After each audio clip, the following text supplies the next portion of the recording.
Hello, good morning, everyone. Good morning. Good Good morning. morning. I'm resume recording. Or if you are okay with that, we can move forward.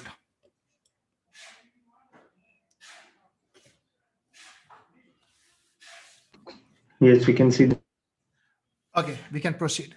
So before we move ahead today, let me explain you for next 15 minutes something which is very important and all of you need to understand.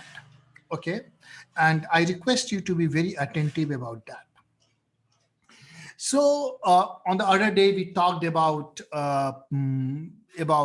how to work with API. Like we did a theory of that we can work with an API in Angular, and to work with an API in Angular, we need to perform HTTP request and response and all those things. And we are going to cover that in detail in a bit. We'll create a full-fledged CRUD operation and see how that works. So here, but before that, let me explain you something, and which is very important, and all of us should understand. And if you understand it, whatever code I would write, you will able to understand that. If you would not understand this theory which I'm going to explain, please ask me again and again. So let us say there's a function here, and that function name is called getProduct. Okay, you are able to see my screen? Yes. Okay, and let's say that this function has many lines of codes. Okay, and then it returns you products. This is the function get product, which has many lines of code, and then it returns you products. Now there are two people who are using this function get product. Let's say that person one is called DJ, and that person is saying, hey, get me product. And then that person is using that product, DJ. Okay, then there's another person called Mahendra, and he's also using the same product, get product, and then that is printed. I hope so far so good, nothing fancy about it. This is the way we work, right? In a functional programming, what we have a function and we want to work with that. What we do, we just call that function and then we use that the way we are doing that in line number 62 and line number 63. All right. Now let's say that this has happened at 9 a.m. and this had happened at 9:05 a.m. Okay, and right now it is printing product name. It is printing as, let's say, pen, and this is also printing product name pen. Something like this. So far so good. The code in front of you, the pseudo code in front of you. So here there is a function which has many lines of code, and then after executing that lines of code, it is returning us a products. Then at 9 o'clock in the morning, DJ is using that function get product, and at that point of time, the value it is returning is pen. Then at 9:05, Mahendra is again using the same get product, and this get product has not modified, and he's also getting pen. So this is how it works. Now let's say that at 9:30 a.m. at 9:30 a.m. the get product function has been modified, and now it returns pen and pencil both. So at 9:30 p.m. that get product function has been modified. Now it returns pen and pencil both. Now what happens that since DJ used that function at 9 o'clock and Mahendra used that function at 9:05, at 9:30 that get product is modified, and still if we go and see the value of DJ, it would be pen. And if we go and see the value of Mahendra, it is pen. So at 9:30, after 9:30 a.m., if someone is going and seeing what is the value of Mahendra, it is still pen. If someone is going and verifying what is the value of DJ, it is still pen. However, value of products has been modified from pen to pencil. Am I making sense? Now, how we solve that problem in normal programming? In normal programming, to solve this problem in normal way, to solve this problem after 930, means after that get product function has been modified, DJ and Mahendra has to call the function again. Okay, so after 930, again, if Mahendra and DJ would call the function, then it would have pen and pencil, and it would have pen and pencil. Okay, so let's say that the function was modified at 930, and Dhananjay and DJ and Mahendra is calling the function at 940. Okay, so in between 930 and 940, the state of Mahendra and DJ is false. It's not truth, right? Because the value of get product, value of product is now pen and pencil after 9:30 a.m. And since DJ and Mahendra has delayed to call the function again for 10 minutes, in that 10 minutes, in between 9:30 to 9:40, value of DJ and Mahendra is still not updated. What is the updated value of products? Is it clear, everyone? Yes. Everyone, I want to see hear more. Yes, you are getting the problem statement here. Yes. Yes. So how we can solve it? Can someone tell me how we can solve it? Push notifications. Push notification, your this is normal language. Push notification is feature of framework and apps and all those things. I'm just talking, think in context of object and language, not in context of features. Like push notification is a feature, right? What if my user has disabled the push notification? So don't go there. Just think in terms of language on a very lower level. We can Yes. create listener. We can create listener. Okay. Tell me more. What do you mean by that? So whenever there is changes in products, we can change. We can call this function get product. So you are very right. So you are saying that if any way we can able to identify that, hey, there are some changes in the function, let me call it again. If you are able to do that, our job would be done. That is what you are saying. Yes. Okay, that is good answer. Anyone else?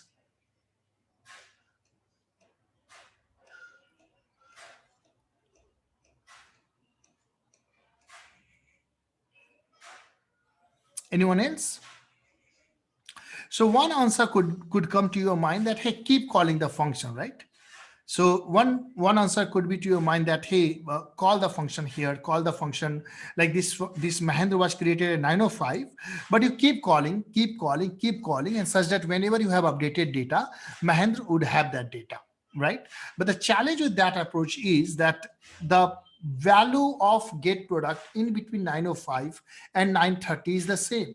So if Mahendra is making call to get product 10 times in between 9:05 and 9:30, it is a not required call because the function of get product has not been modified, right? Function of is not been updated. So if you look at this scenario, everyone focus here.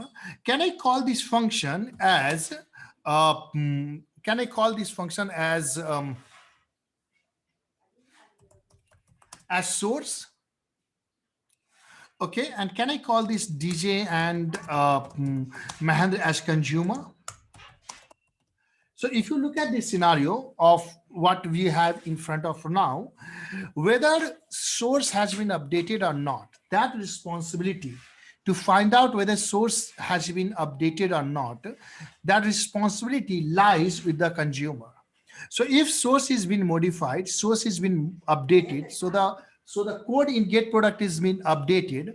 Get product, which is a source, never tells its consumers that, hey, I have been updated. It just gets updated and never notifies, it never tells its consumer that, hey, I have been updated. It is the responsibility of consumer, in this case DJ and Mahendra, to go and check whether source get product in this case has been updated or not. There could be multiple ways DJ and Mahendra can go and check it. One is that keep calling, one is that attach some listener and all those things. But the message here is that the code which is in front of you, in that code, whenever source changes, whenever source gets updated, source never tells its consumer that, hey, the value in me has been updated.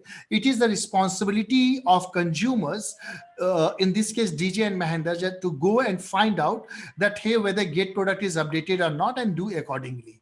So this way of programming is called normal programming, and this is the way you always code.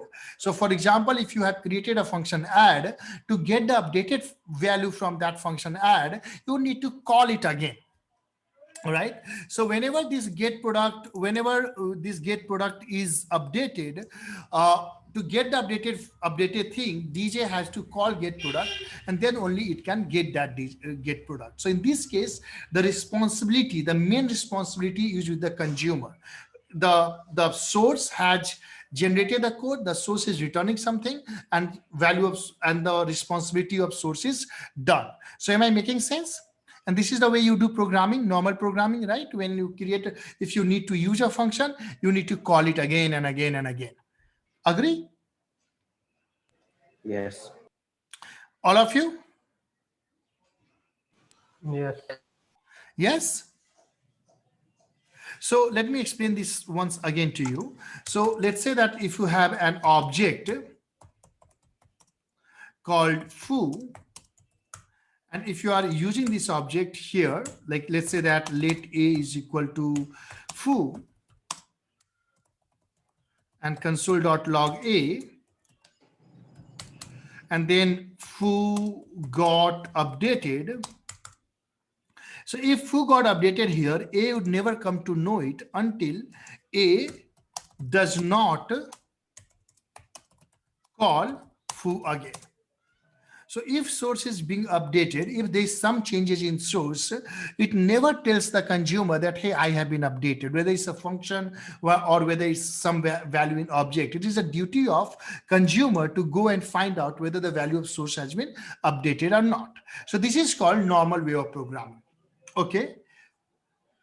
Now assume a scenario that we convert this object in such a way, or we convert this function in such a way that whenever there is some changes in this function, whenever there is some changes in this object, or whenever there is some changes in the source, what source will do, it will notify the consumers. So let's say that right now this object foo, it is been, so there is a consumer called A that has subscribed to foo, and then they say there's something called let b, and that is also foo dot subscribe. Okay, and foo is a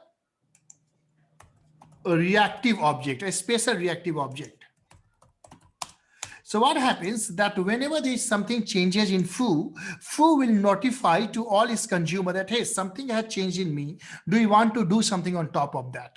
Okay, so whenever foo is modified, it will go and execute this code line number 91. Whenever foo is updated, line number 94 would get automatically called, and then you can do whatever you want to do with B. It has the updated data.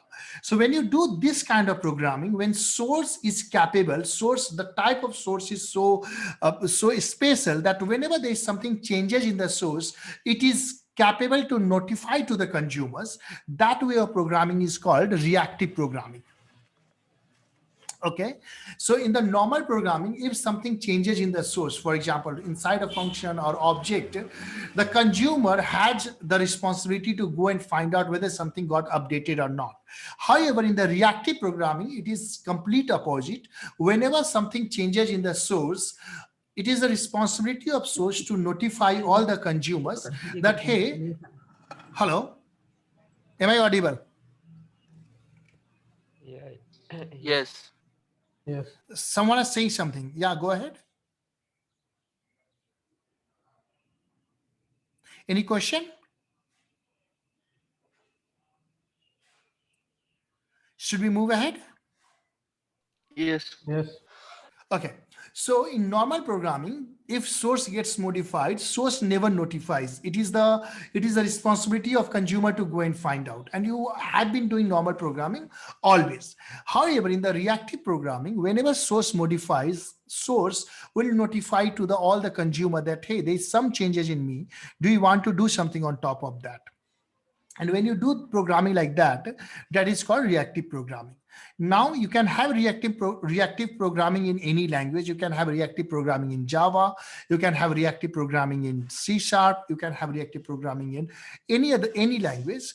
In JavaScript, you can achieve reactive programming through RxJS. Okay, so here, before I go to the RxJS, let me, in context of JavaScript, let me explain you something else.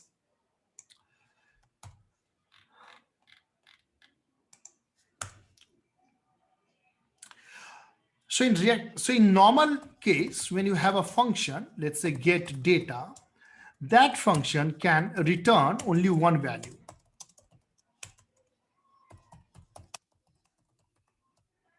However, if it is a reactive programming, it can return you a stream of value. It can return you more than one value. So if it is a reactive programming, if it is a special object called function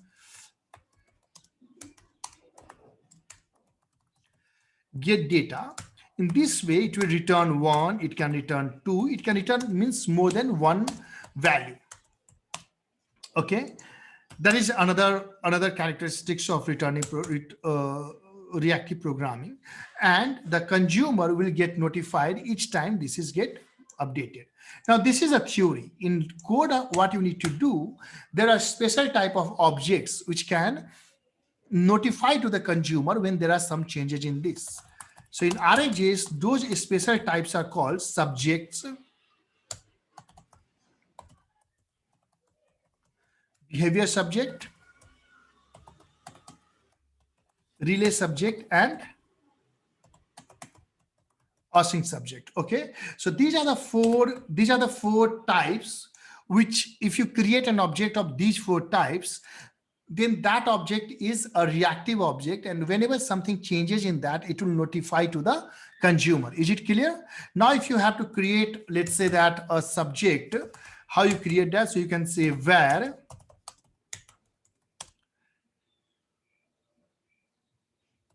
order deleted, for example, equal to new subject boolean.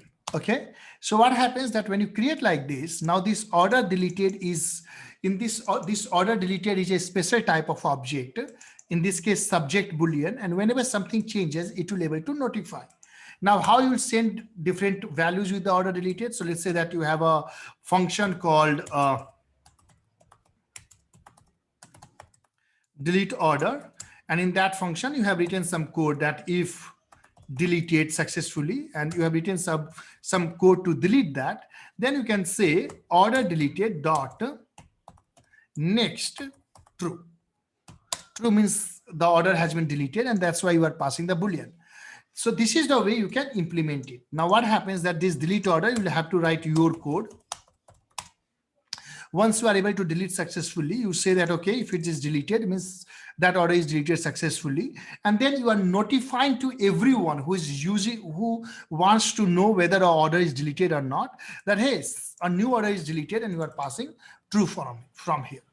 And in the consumer, you'll say at the consumer side, order deleted dot subscribe, and this subscribe then takes 3 parameters. The first parameter is data. So here you can say console.log data.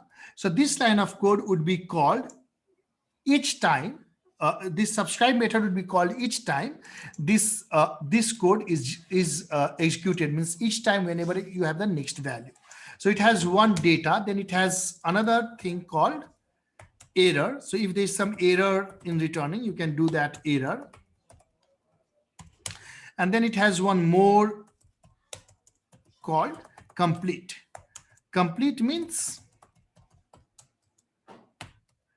now this order deleted is not going to return any data. So we know, this consumer knows, if this line number 124 is executed, that order deleted is not going to notify anything further. So this is the way you do the reactive programming, and you do that in code more. So in reactive programming, what happens that these special types are able to notify whenever some changes happens in that. You execute next change with the next method, and you subscribe to that wherever you are using that. So in the normal programming, what you do, you just call the function get data. Here you need to do get data dot subscribe. And that subscribe takes three callback functions. A data callback functions means that's the real data being returned. Error means if there's some error in it, and complete means now that particular order deleted is not going to return anything. And we are going to write that more in the code. If you have any question on that, please ask.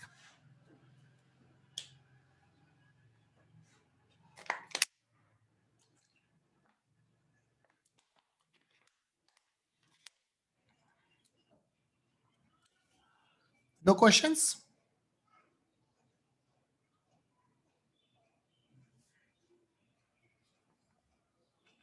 Are you sure? No questions?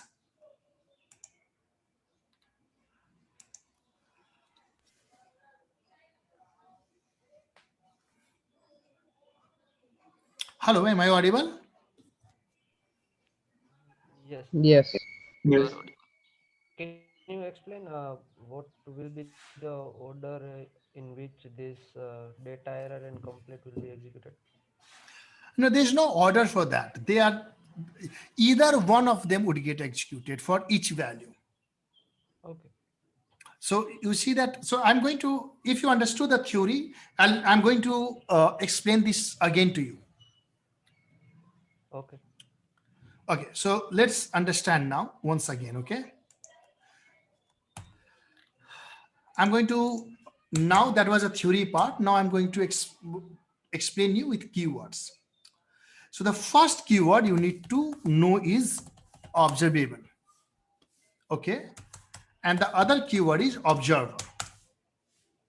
Or everyone, be with me, be attentive. Observable, observer.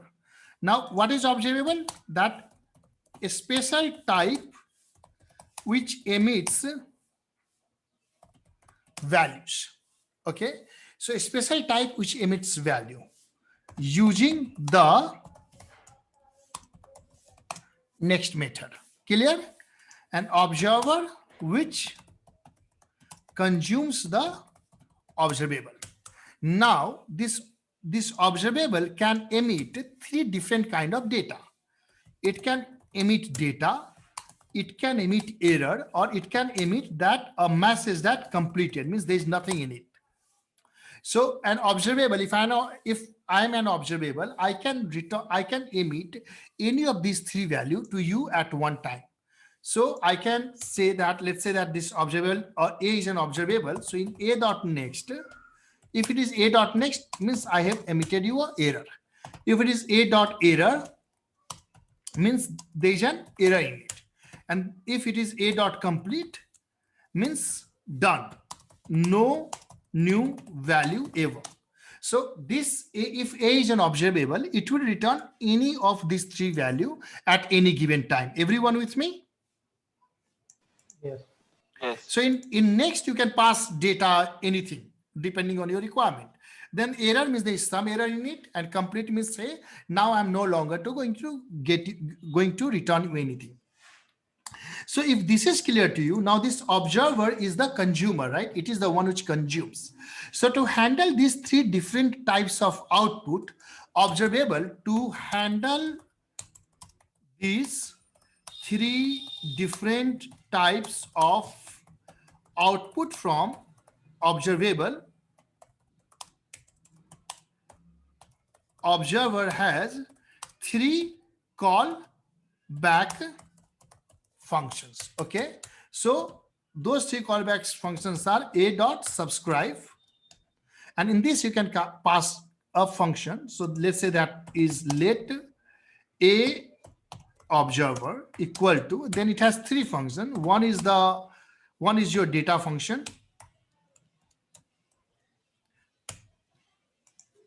second is your error function, and third is your complete function. So for complete you don't have to pass anything. Okay, so in data work with data, in error work with error, and here work with complete. All right, and then a dot subscribe, you can say a dot observer. Am I making sense, everyone? So whenever this a dot next is called, this should be called. Whenever a dot error is called, this should be called, and whenever a dot complete is called, this should be called. Making sense? Now keep in mind that these three callback functions in observer are optional. It means even if you delete these two, you will not get any error, but if it returns you an error, you will not able to handle that. Okay, so you might have seen the shortcut for this is a dot subscribe data console.log data. Most of the time, if you have done any Angular before, you might have seen this kind of code, but this is just a shortcut. Internally, it should be a dot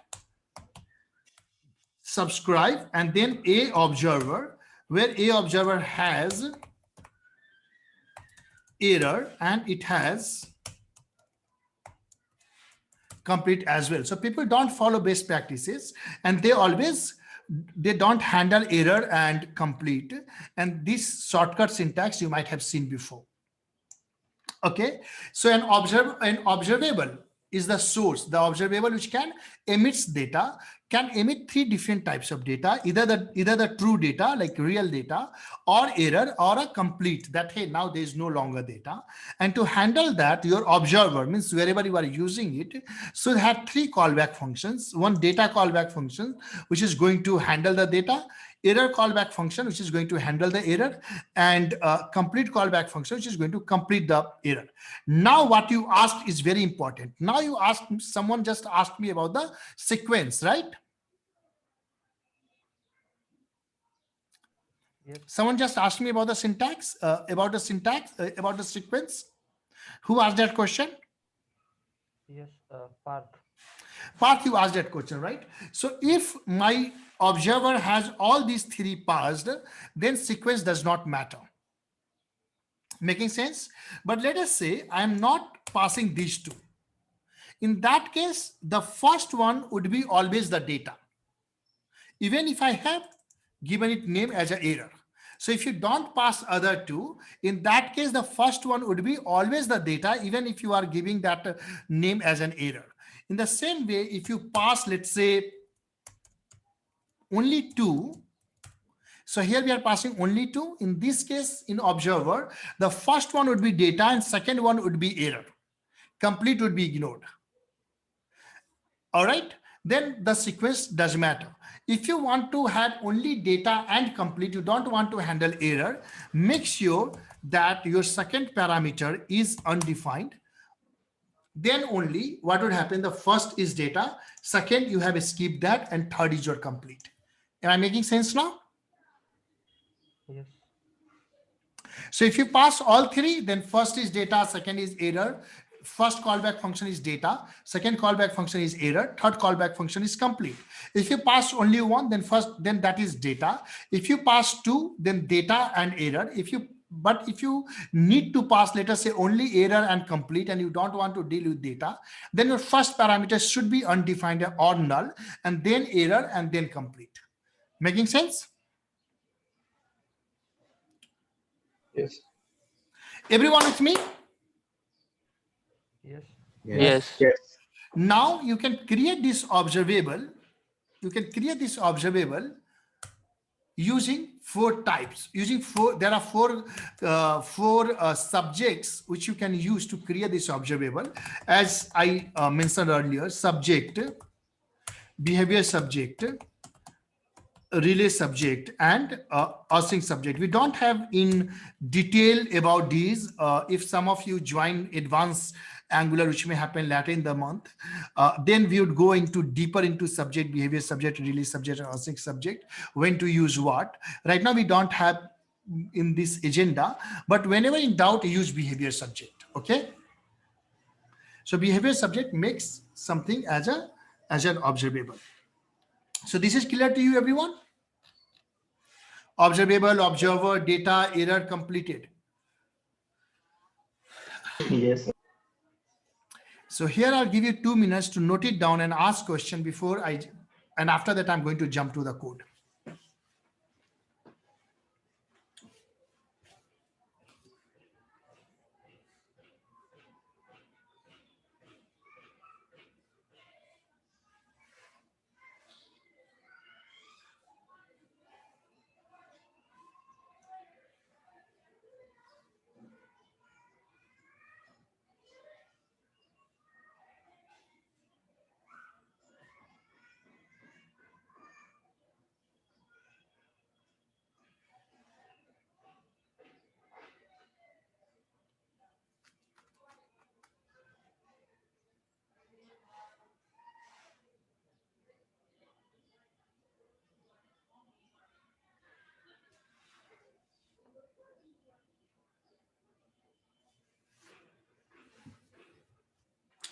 Please note down if you have any question, ask. This is very important.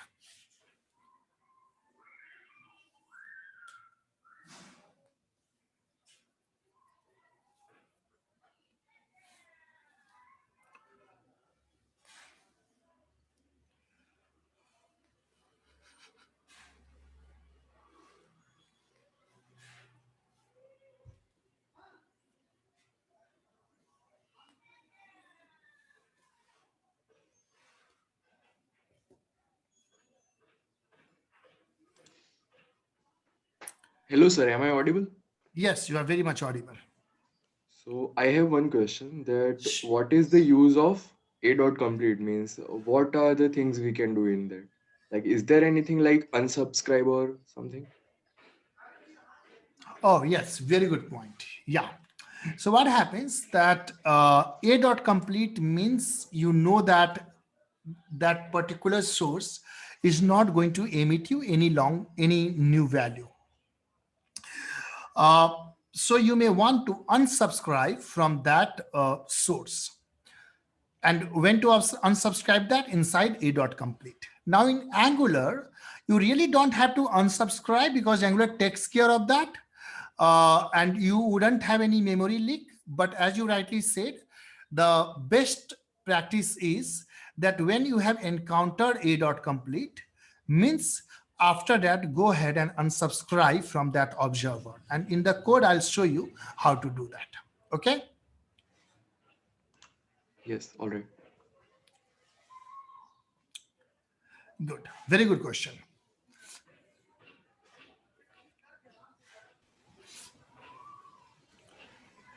Just give me a moment.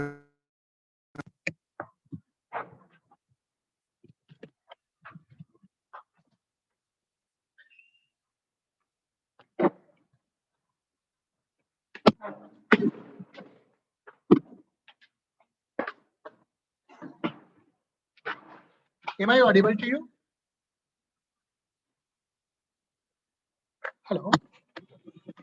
Yes. Okay. Now let's move to the next topic. In next topic, in a very step-by-step manner, what we are going to do, we are going to create a CRUD operation. Means we are going to consume an API and we'll create a full-fledged application. And for interns, this is going to be very important for you. And we'll follow very step-by-step approach. We'll go little bit slower today so that you understand each line of code we are writing, and let us see how we can do that. Okay, so for that, what I'm going to do, the last day I told you that whenever you are working with API, make sure that first you test your API in Postman, because it may happen often that your API is being created by different team and you are in a different team. So if a team is a team which has generated API and they are informing you that, hey, API is created, now use that, do not jump directly to use that API in your application. First, make sure that API is correct. Make sure that API is behaving as expected. Pass the required parameters, see the response and everything. So for that, there are various tools such that Postman and Fiddler. You can use any of them. Both are free. So install Postman, and as the other day I shown you, and let me show you that again. So here I'll go and open Postman. So in terms, once again, I am reiterating it. Never do this mistake to go and start consuming API directly into your Angular application. First, make sure that all the headers, all request, response, all the formats are correct and expected, and you can do that in the post. Okay, so here.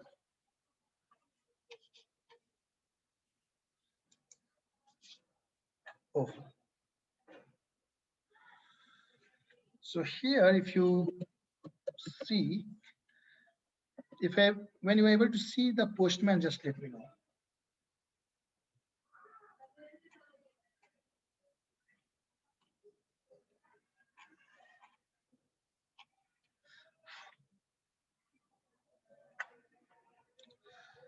Okay, so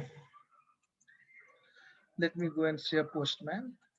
And here you see that Postman is here. And this is my, there's an URL that is, there's an API which is running on local host 8090 API, and the endpoint is orders. That resource is orders. This whole URL together is called endpoint, where up to API is my base URL, then orders is a resource. Means we are dealing with orders resource, and then we are passing some parameter here, number 10, and performing get operation, and it should return me order, detail of an order with the ID 10. So here I'm saying send, and you see that I got some response here, means this API is implemented correctly. Then I have another API where I go and say just orders. It means this is going to return us all the orders, not a particular order. Again, I'm sending, and here you see that I got the response. It means my API is implemented and correctly implemented, and I'm able to test it, and everything is working fine. Now, how we can use that in an Angular application, we are going to learn.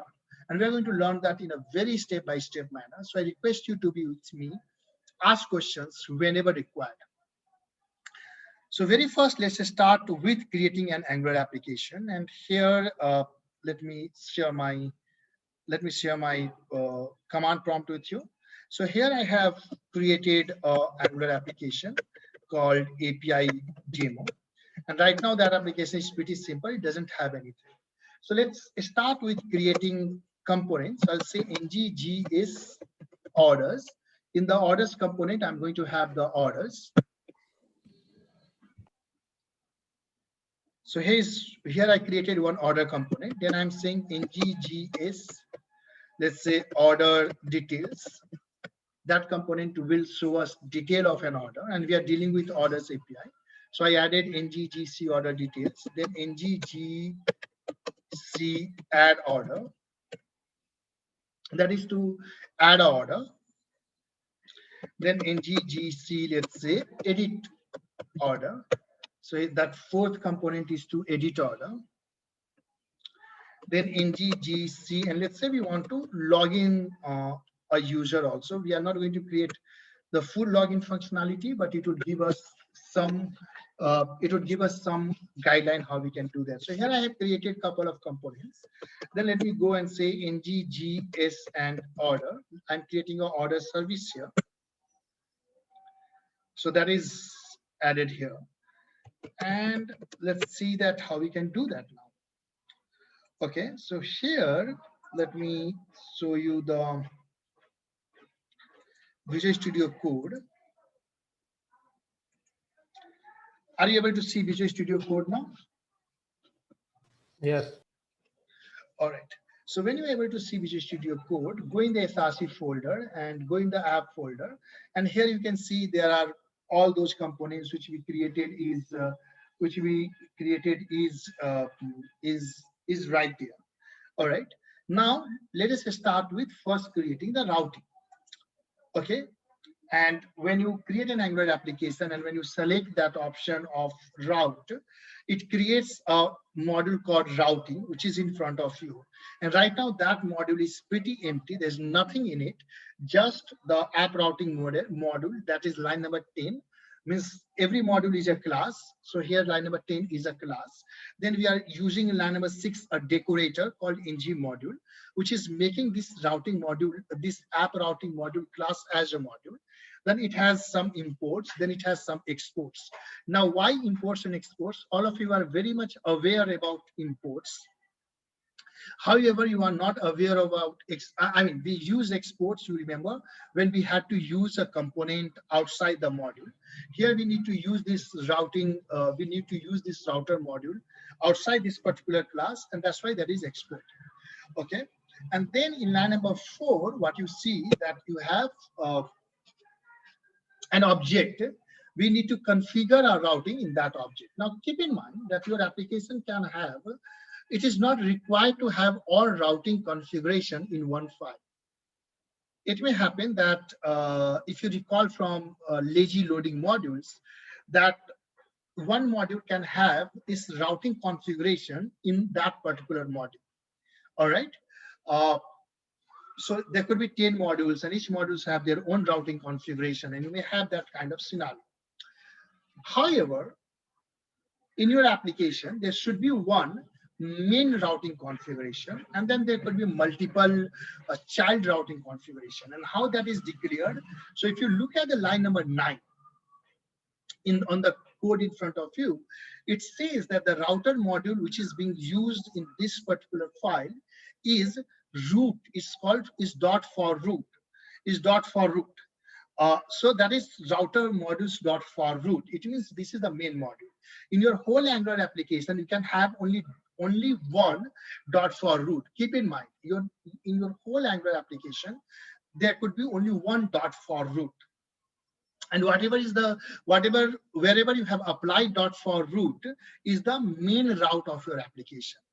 After that, whenever you have route configured like this, which is in front of your screen, in the sub modules, you may have exactly the same syntax, but with one change.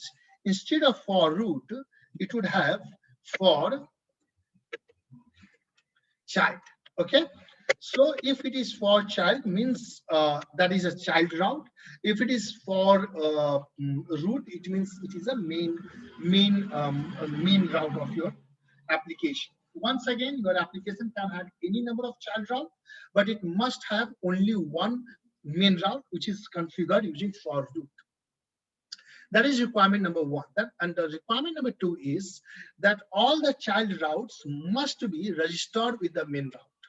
And as you I'll show you later also, but last day also you saw that when we created that lazy modules, there was entry corresponding to each lazy modules right here in the route section. You remember that path colon something, then comma, then load children colon import. You remember that code? So that was Yes. registering the child route right here in the main route. And if you go to that module, whatever order modules or product module we created, it had also the same kind of order routing module.ts, same type of configuration, but instead of for root, they must have for child over there. So to create a child route means a route which you are going to use inside a module, inside a sub module. Everything is same, nothing fancy, only one difference that that module should be configured using for child and main module should be configured using for root. Once again, there can be only one for root and multiple for child. Is it clear, everyone?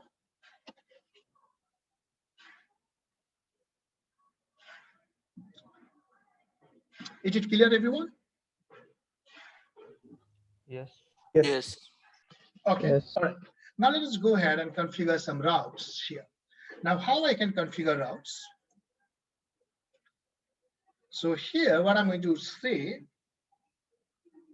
what you can see, my Visual Studio Code, right? Yes. Yes.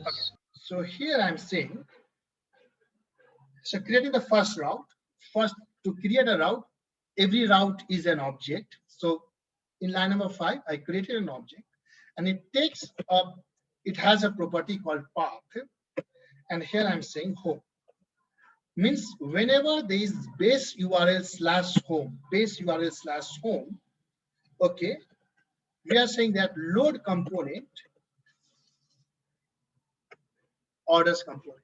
So in our application, whenever user navigates to base URL slash home, orders component would be loaded. Then create another route, let's say path, and add, we'll say component, add order component.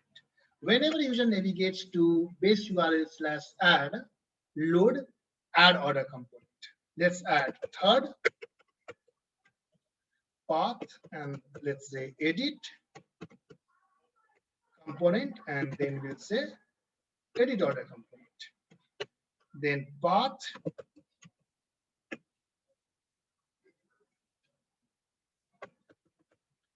let's say orders component, order details component. So home add is fine, but for edit and for other details, you need to pass a query parameter as well, right? Like for which order you want to edit, which order you want to see the detail about. So we need to pass a parameter to that route. And in this case, that parameter is ID of the order. And how you can pass that? Here you go and say this, and then ID. Okay, so when you pass like this, colon ID and then colon ID, that is called required parameter. What does it mean? That if you do not pass that particular value for path for line number 11, Angular will complain about it and it will give you error. So these are not optional parameter; they are the required parameters. Optional parameter you can pass differently, and you do not have to configure that in the URL itself. In the same way, for the order details component, I want to pass the ID. And last but not least, we are saying that if there is nothing in it, if user is on the home, then redirect to home. So if let's say that user is not for the base URL, just go to the home component. That's what we are saying. Okay. Now, so here we have created route, right? So and now if it is a if you have to load a child route, you may say path, and then let's say that child route is foo. So base URL slash foo.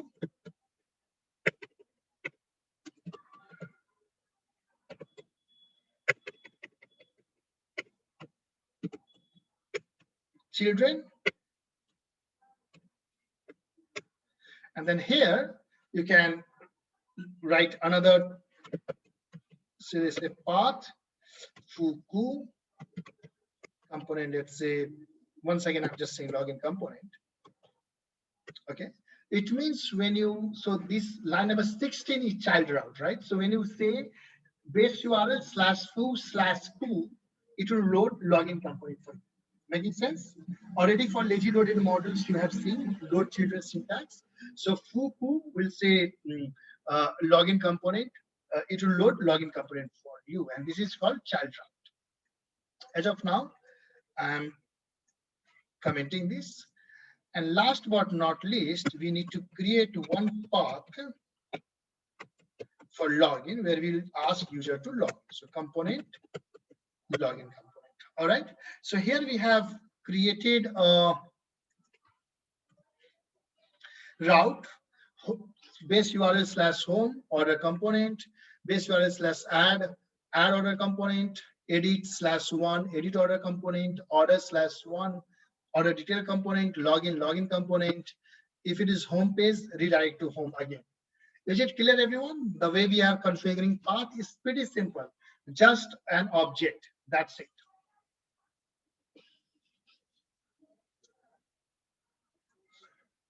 Any question in line number 9 to line number 19?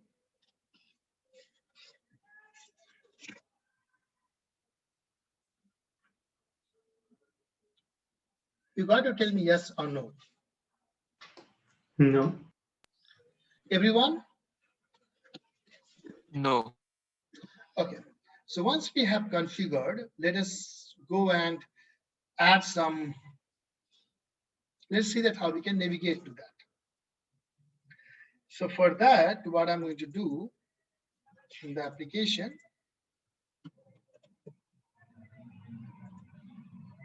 on index.html, I'm going to put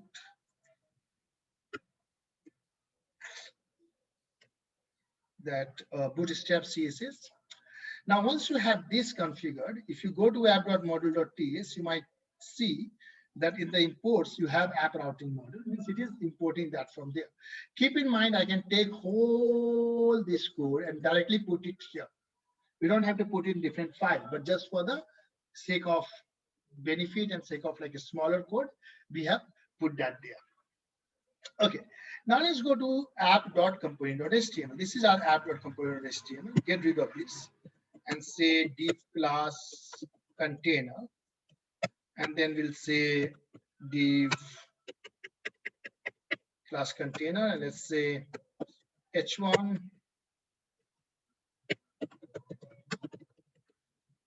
order dashboard, and we are going to say class text center. Let's say we call it text danger. So this is our order dashboard. It should look like, and let's go ahead and run this application.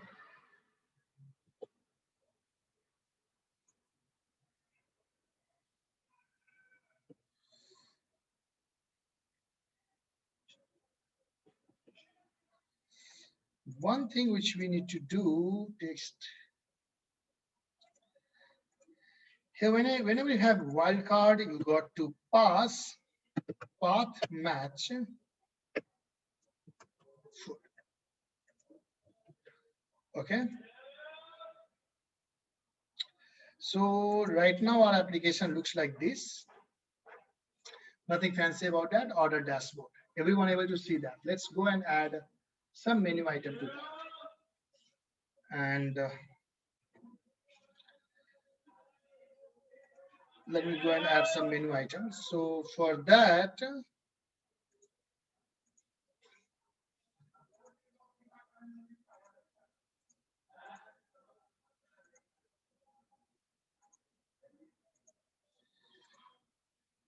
you are able to see Visual Studio Code.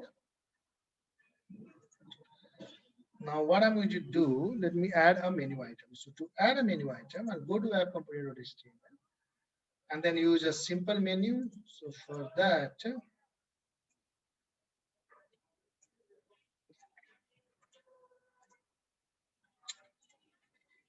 here I'm going to add a menu. So normal menu where I'm saying navbar expand, LG, navbar light, and then let's say we can make it dark also, our navigation bar. Everything is bootstrap. Only thing which you need to keep in mind is that we are saying that, hey, whenever user clicks on this order, navigate to router link value is set to home. And if you recall, we created a home here, right? So component orders component would be loaded. When user clicks on this add button, in line number 10, I'm saying that router link. So you use router link to attach the routing path which you generated in the HTML. So here I'm saying router link is add, and here again router link would then, for on the click of that add menu item, router link is set to add. It means in the routing config it would come to add and load the component, add order component. Okay, so let's see that how our output works. Instead of here dark, let's be light. Okay, all right, now let's come back and see the output in the browser. So in the browser, now we can see that we have orders and we have add. When I click on add, please look at, you see that when I clicked on add in the browser, that URL has been changed to add. Okay, when I click on order, again, this is changed to home because on the order, we are navigating to home. Then we click on add, it is changing to add, order, home, add. So you see that it is URL is changing. Now we need to write the code for that. Okay. So URL is changing. Now, you remember the first day I talked to you about single page application. Now, what is single page application? And this is the time we need to again understand that theoretically that what is a single page application. So if it is if you had created a website using server-side technology like PHP or Java or .NET, what happens? Theoretically, you can avoid that, but theoretically, what happens that whenever it clicks on something, so let's say that the application which is in front of you is created using .NET. If you click on this add or click on these orders, what .NET does in that case, that the whole application, it will send a request to the server, the .NET server, or Java server, or PHP server for that matter. So a request would go on the server, and on basis of that click, server would execute some code. And as an output of that code, server will send another DOM to the browser. Okay, so server will send an updated DOM. Now what browser will do on receiving the response, step one, browser will kill the current DOM, which is rendered in the browser right now. That is step one. And step two, then it will re-render the DOM, which is being returned from the server. That is how your server-side technology works. And that may be the reason you might have seen in older websites that whenever you click a button, the whole page refreshes, right? So why the whole page refreshes? Because existing DOM is being killed and new DOM being rendered or loaded in the browser. So you get as a user, you get that page refresh functionality. Am I making sense, everyone? However, in single page application, what happens that your DOM from the server get downloaded only once. So first time when we hit localhost 4200, that .js file and everything got downloaded. So that DOM got rendered. Now, whenever you click on this and URL is changing, it does not go on the server. What it does, there's a view here which we are going to add. In that view, what Angular or React for that matter does, that on basis of the configuration. So for example, when I click on add, I say that, hey, load add component. When I click on orders, I say that load orders component. It means on that view, which is already downloaded, when first time we downloaded, first time we started this web application, what Angular will do, it will only load that component which I have configured on add and order in that view using a async operation. So only the view will be re-rendered, other part wouldn't be re-rendered, and that's the reason it is called single page application. And since it avoids going on the server for each user interaction, it is very efficient to use, and nowadays very popular. All right, so we have created a configuration, but we have not created that view, that if user clicks on this add, where that add component should be loaded. If you go to our previous classes, what we do, we directly put that in app component.html, that child components. So whenever that app component is loading, it is loading all the child components. However, in this case, we have not put order component or add component or edit order component on the app component, right? We created that, but we are not using that yet. We have, of course, configured the route that if user clicks on add, load add order component. If user clicks on home, load order component. But that's it. We are not telling that where to load it. So we got to tell that to Angular where to load that, right? And you can tell that right here. So let us go to our browser again. Sorry, go to the code again. And if you look at the code, right here in order dashboard, after that I can say HR. So whatever you see here is not dynamic. It is always there. The code which I have selected, all right? And I can have a footer as well. So your application can have a footer. Here I can say,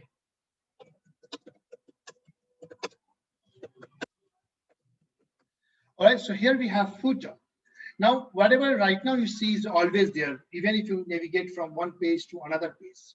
But the dynamic thing, that component, add component and delete component, you got to load it asynchronously in a view, and you create that view using a directive called router outlet. Okay, so this is a directive given to us by Angular. Now, whatever route we configure, those components will be loaded inside this router outlet dynamically. Okay, now let's go and run the application again. I'll save it. And if I show you browser again, here you see that when I say orders, it says order works.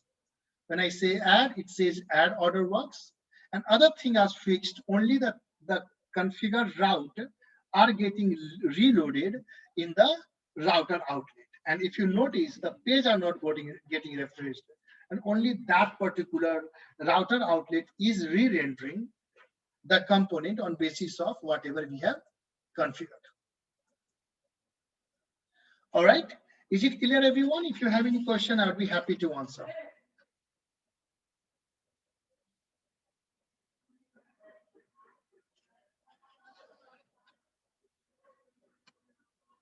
Everyone, interns, unmute yourself and speak.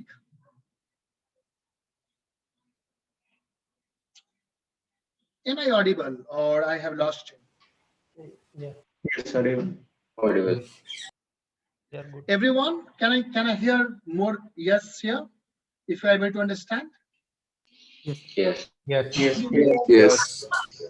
Okay, okay. So now let us move ahead and bring data to our application. So here we want to display the data, right? So for that, let's go back to Visual Studio Code again. And here I have created something called order.service.txt. So now you know how to configure a route. You know what is router outlet. You know what is single page application. You know what is dynamic view. You know all of these things.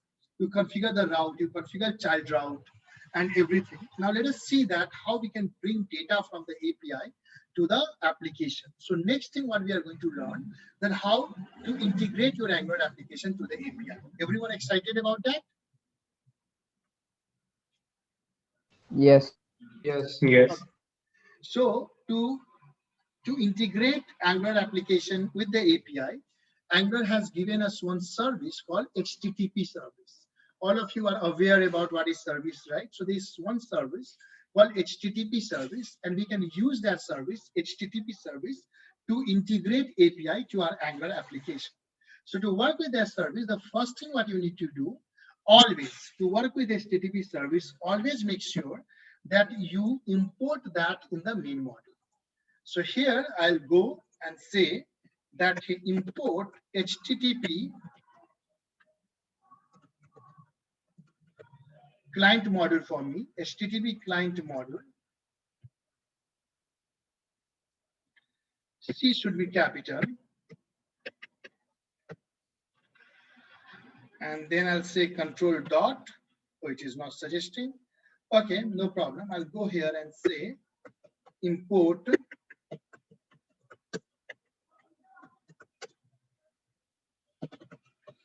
HTTP client module from Angular / common / HTTP. So this is not HTTP client module, I guess it is HTTP. Yeah. Okay, so here we imported that HTTP client module. So this is the first step you need to do, import HTTP client module. Once that is imported, next what we need to do, let's go to the service. So we have this order.service.ts, and here first we need to use that API. We need to use $h. We need to use HTTP service to work with API. So to work with any service, what is the first thing you do? You need to inject that service, right? Yes. Yes. Yes, everyone. So let us go ahead and inject that service. So here, what I'm going to do, I will say that, hey,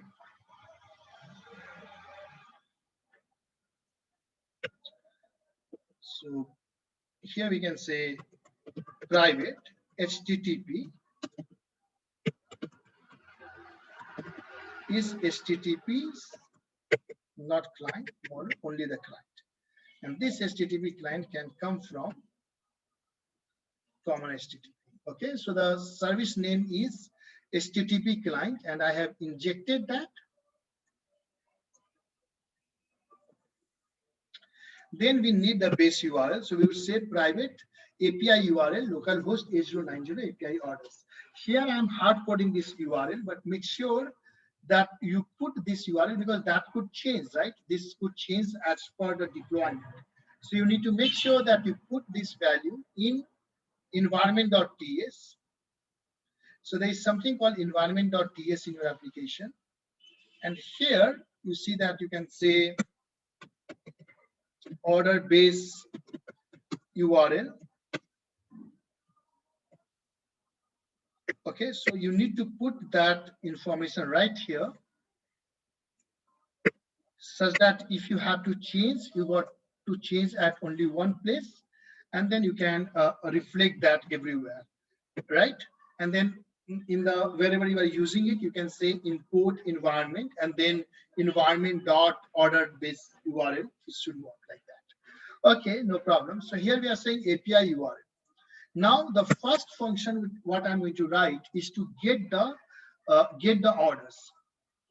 So for that, let's create a function called get orders, and that function is going to return us an observable.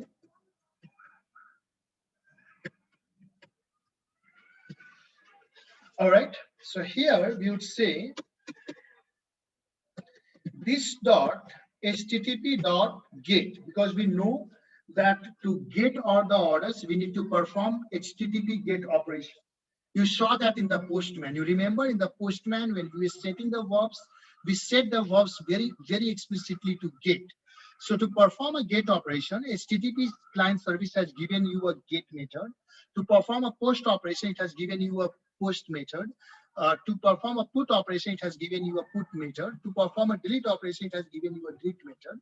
So here we will say this.http.get. Okay.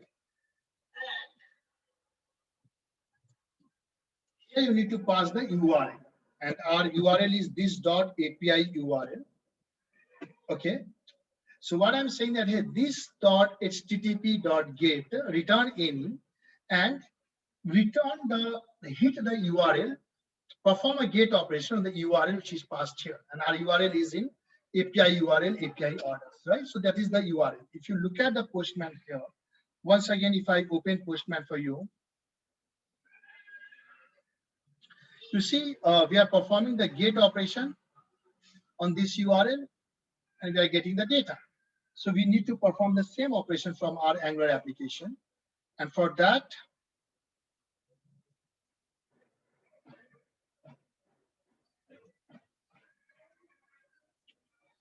okay, so line number 14, we are doing that.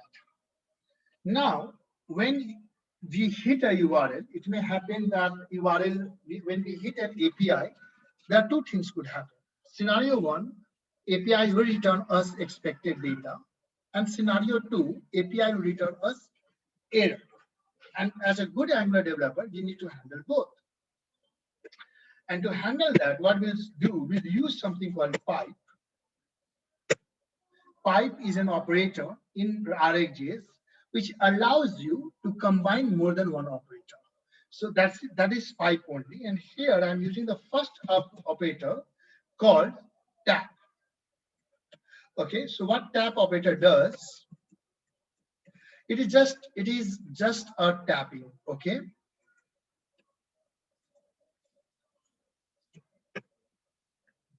tapping means just a tapping. It doesn't do anything. Tapping means, like, just you want to print whatever the data is coming from here there. So we are saying tap data, and here we can say console.log data. So we are just printing whatever data is returned from the API, and this tab should be part of RxJS operator. So first, let us go and import that tab. We can import that tab from, look at line number 4, import tab from RxJS operators. Okay, so here we imported that, and here we are saying that API URL pipe. Pipe 2 means to pipe more than one operator together, execute more than one operator together, and then tab, and then we are saying that data. So we are just printing that. Tab doesn't do anything more than that. So tab data console.log data. Even you can get rid of that, not required. Okay, once tab, so we have done the tab. Now let us see that can we do catch error. So there's an operator called catch error. Again, if you see line number 4 has been modified. Catch error operator gets executed whenever there is an error in your RxJS operation. So we are saying that, hey, catch the error, and in catch error we are going to handle this. So here I'm saying this dot handle error, and let's go ahead and create a function called handle error. In this function you can write whatever you wish to write. Okay, so here I'm going to say that, hey, handle error, and then error as of type any, and here you can say first to console the error, just to check if there's an error in it, and then you can say return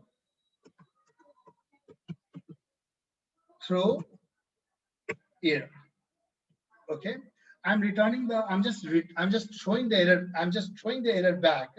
Of course, you can return from here empty array or whatever you wish to. Okay, so this is the handle error I have created. I'm saying that just tap the data, means just print that data, and then if there's an error, catch it here. And last but not least, what you need to do, you need to return this from the get orders. So again, in line number 14, we created a function called get orders. From that function, in that function, we are using HTTP service, and then we are performing the get operation. So to perform get operation, we are using http.get operation. And then we are passing the API URL, this.api URL. Then we are using pipe, and the RxJS pipe operator is used to combine more than one operators. Then we are using tap, then we are using catch error. Tap just to tap whatever response is from the API. Then we are catching error, and then created a function handle error, line number 21 to 24. And on basis of that, we are returning that and doing something. So this is called order service, get orders. All right. So our service is ready. Now let's see that how we can use this in our application, in our component. So any question, anyone on this code?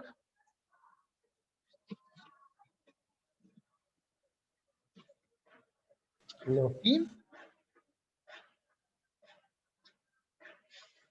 you are good to go in No. terms? Yes. Should we move forward? Should we move forward? Yes. Yes. Okay. Now, since order service is a service, now you know what is meaning of providing route. That should be on your fingertip. You should use that, or you should use something else. You are very much aware about that. Now let us go to our order.component.html.ts because we are using that here. So here we would say first we need to inject that. So we'll say private order service as order service. Okay. So we injected that. Now, which file you can see? Can you confirm me? Orders component.ts. We're able to see orders component.ts. Okay. Now what I'm going to do, we need to consume that service there. So for that, I'm going to create some variables. So I'll say orders of type any, and then I'll say order subscription of type any. So here I created those two variables. In ng on init, I would say this dot order subscription dollar is equal to this dot order service dot get orders. Okay. Now you know that this get orders is not a ordinary function, it is a reactive function. Means we got to subscribe to this such that if there is any update in that, we can get notified, and for that we can use subscribe. And if you recall, subscribe takes three callback function. One is data, so we can pass data. Then it takes one error.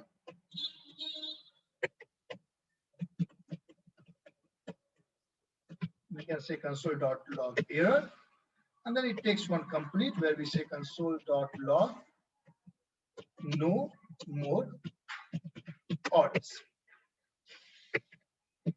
Okay, and in the data callback function, we can say this dot orders is equal to this dot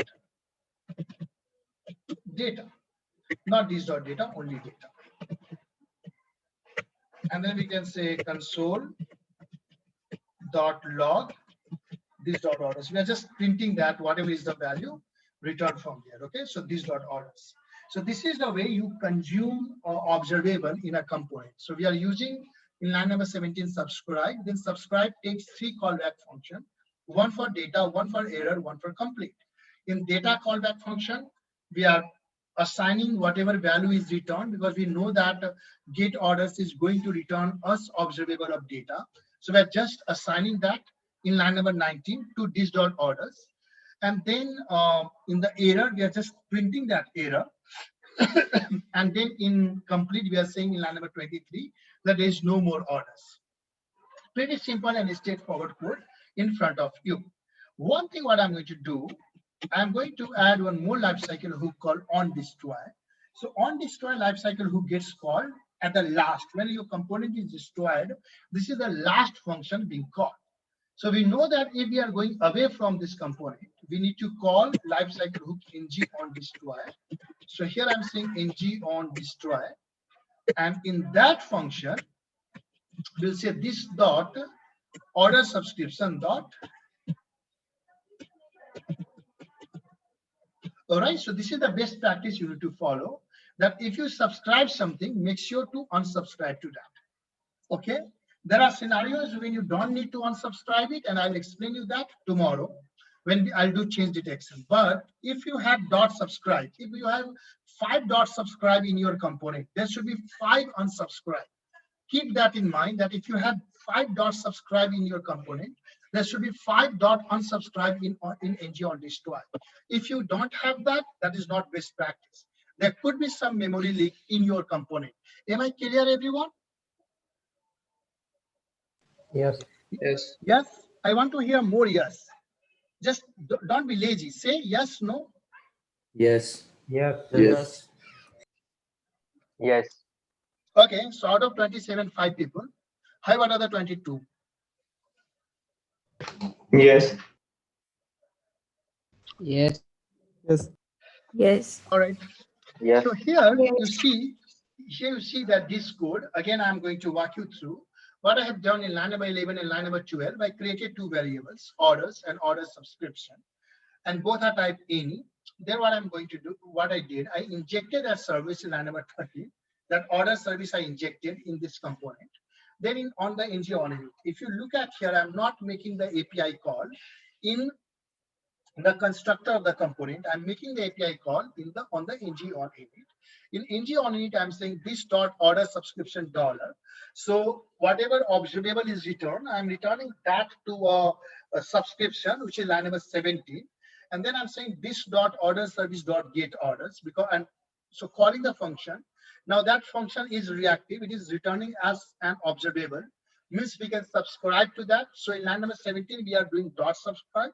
Now the subscribe can take three optional callback functions, one for data, one for error, one for complete, which we are doing in line number 18, line number 22, and line number 23. Also on the ng on destroy, we are making sure to unsubscribe from this observable. So whenever this component is destroyed, all the channel which is open between observables uh, and variables of this component class should get destroyed, should get unsubscribed. And that's the reason we are writing line number 29. So far, so good. Everyone? Yes. In Yes. order.service.ts again, I'm using get orders where I'm using HTTP. So I injected HTTP client. Then I'm saying this dot HTTP dot get because I need to perform get operation. Then I'm passing the API URL. Then I'm using the pipe operator. Pipe operator is just to combine more than one operator on an observable in RxJS. And then I'm using tap. Tap is just to check whether some data, just printing that whether data is returned successfully or not. If there's an error, I'm using catch error operator. And then I have handled that line number 21. Right now, I'm just returning the error if there is any from the API. So it is here. Now let's go ahead and see the code, see the output. Okay, so you can see browser now.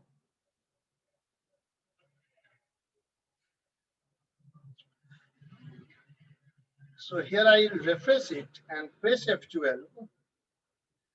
And can you see that I'm getting 16 items and an array in order.component.ts, and also I'm getting in order.service.ts because I'm printing that in the tab, and then I'm getting order.component.ts because I'm printing that in component as well. So here you have the data coming from the server, coming from the API. So is it clear, everyone? Yes. Now we need to display that data. So let us go ahead and display that data. For that, I will open Visual Studio Code again.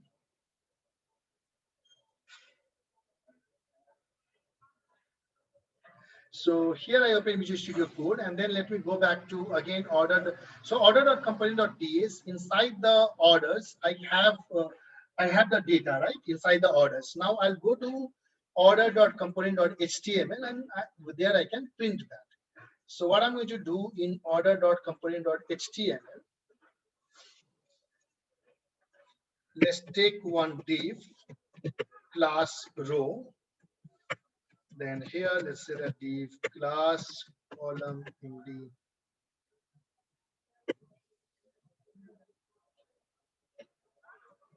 three, and then another here div class column md6, and then again div class column md3.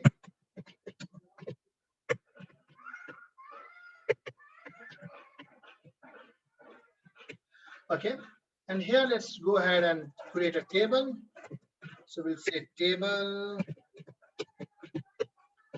class table. Okay, then we can say t head, then we can say t, in the t head we can say tr, and here we can say tr. Okay, and then in tr we can say th. So let's say id, then th, title, then let's say that th, and then what is there? You have ID, you have title, you have price. No, you don't have price. We have quantity there. Quantity, then we have th, and then we will say what else is there? City,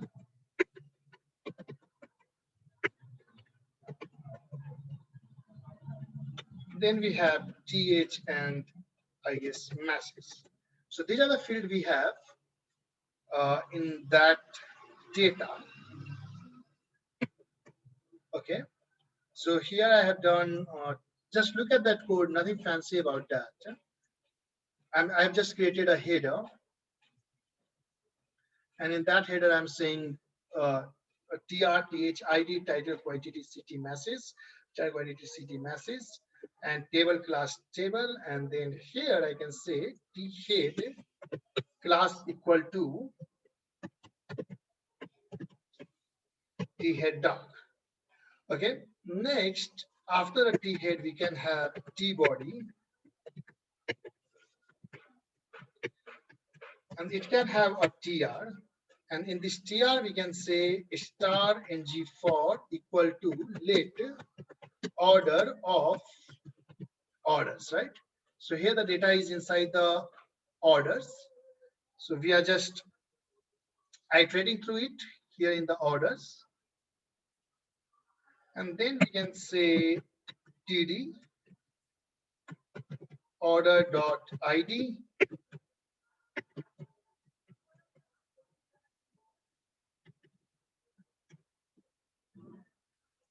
In the same way, we can take for other fields 2, 3, 4, 5. So here we have ID, then title, then we have quantity,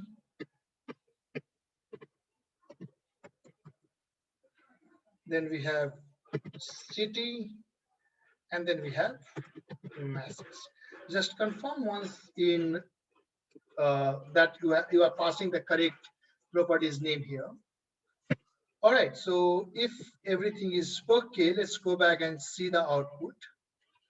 And here, if I show you the output in the browser, and you can see that you are getting the data from the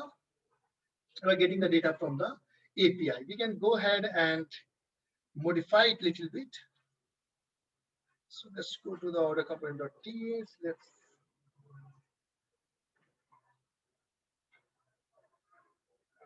Let me get rid of this. Get rid of this, and then I can say 12. I guess then it should work. I'm just making some design changes. Don't worry about that. So if you look at the output now, it looks like this. So you have data coming from the API right here. So this data is coming from SQL Server, and you are able to get that in an Angular application using an API, which is created using Node.js, Express.js, etc. Now let us go and add few functionalities. Let's say that we want to make that when user clicks on this title, user should be able to go to the detail of that. And then when and there should be some edit button here as well. So we can do that changes in our code. And for that, let me share Visual Studio Code again. Okay, so first thing what we can do is let's add a edit button. So here I am saying th, and in the td, I can say button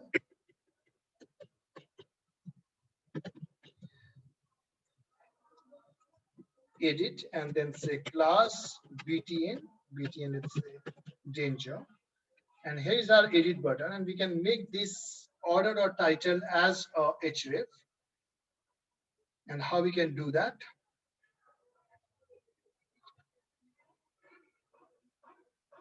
So we can do here in td, we can say a, then class btn and btn link.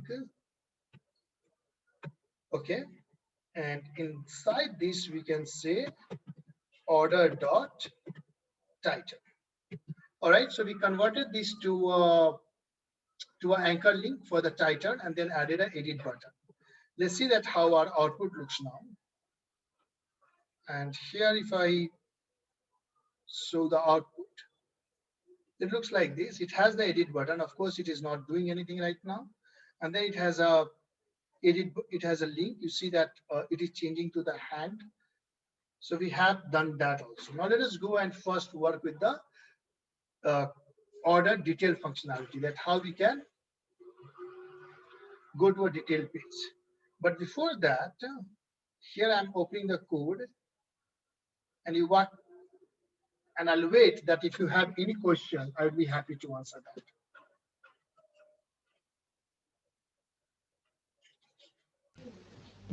Hello, sir. Yeah.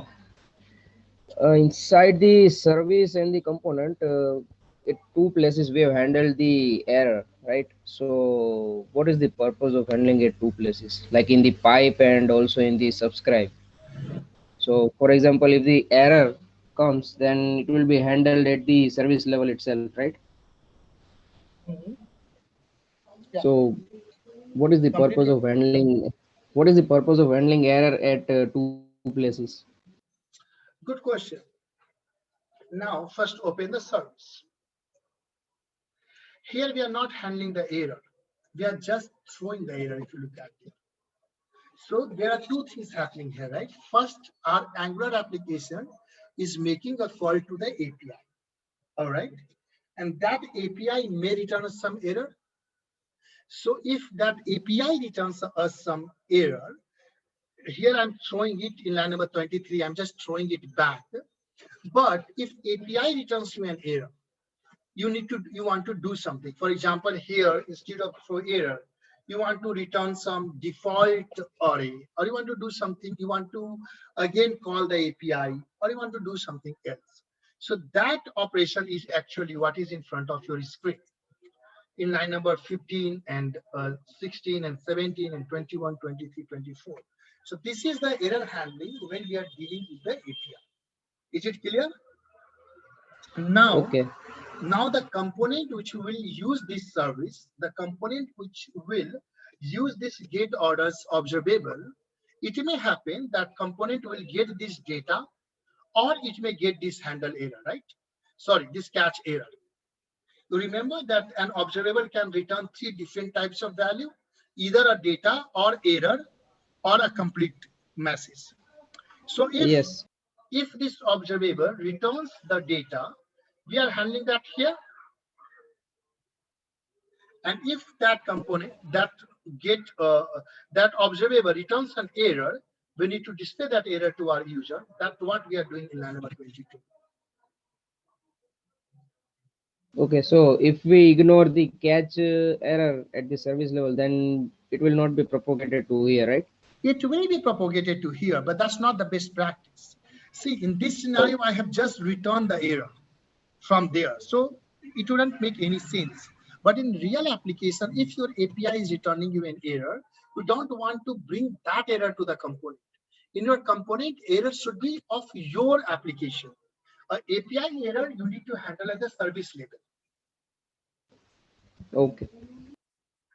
Okay, so maybe from here in order of service, see, I'm throwing the same error which I'm getting, right? Maybe they want to throw a custom message to the component that some problem in the API or something like that, such that you can show that message on the screen. Okay. Okay, good question. Next question, please.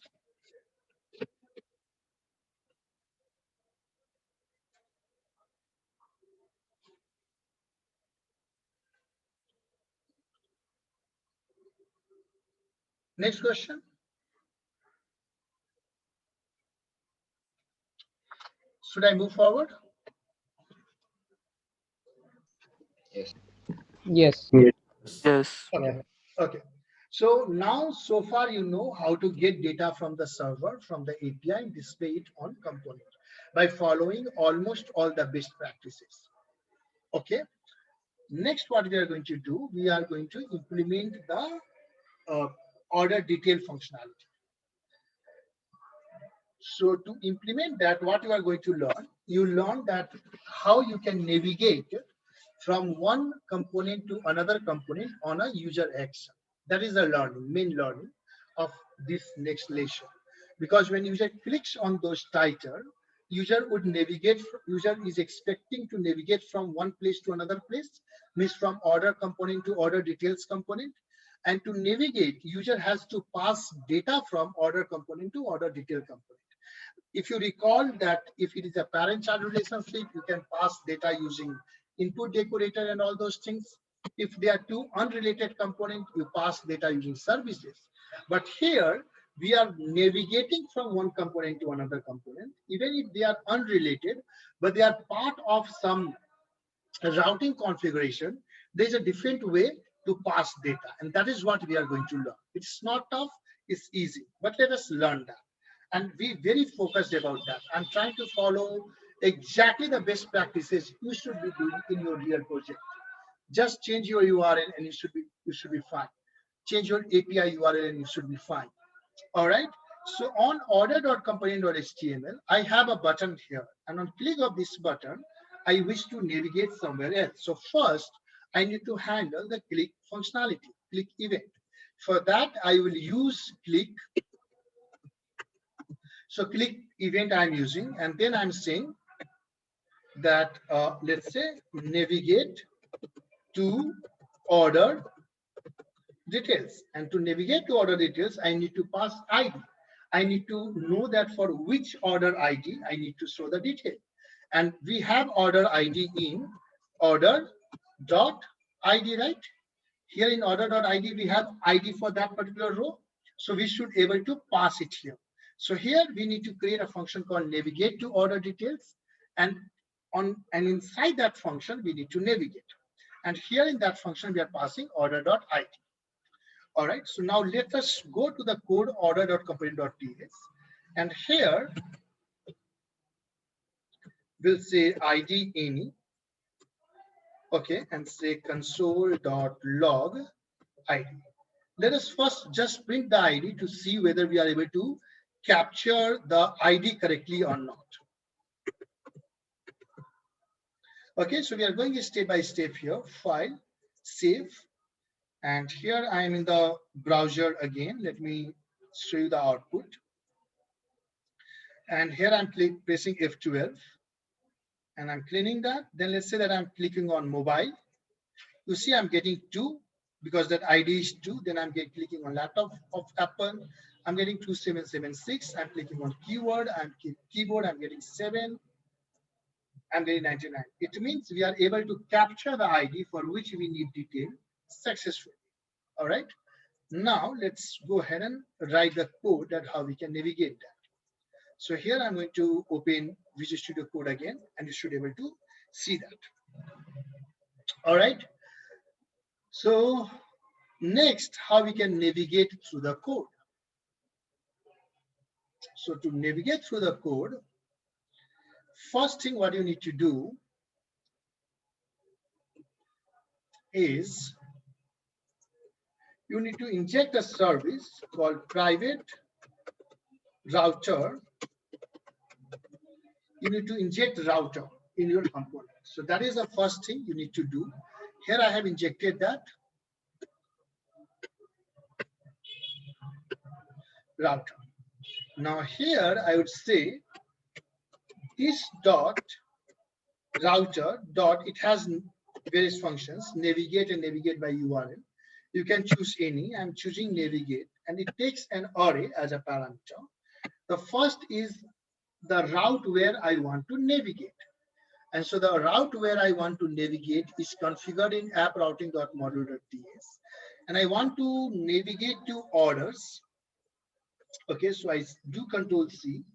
I'll go to order.component.ts, and I'll say that I want to navigate to orders.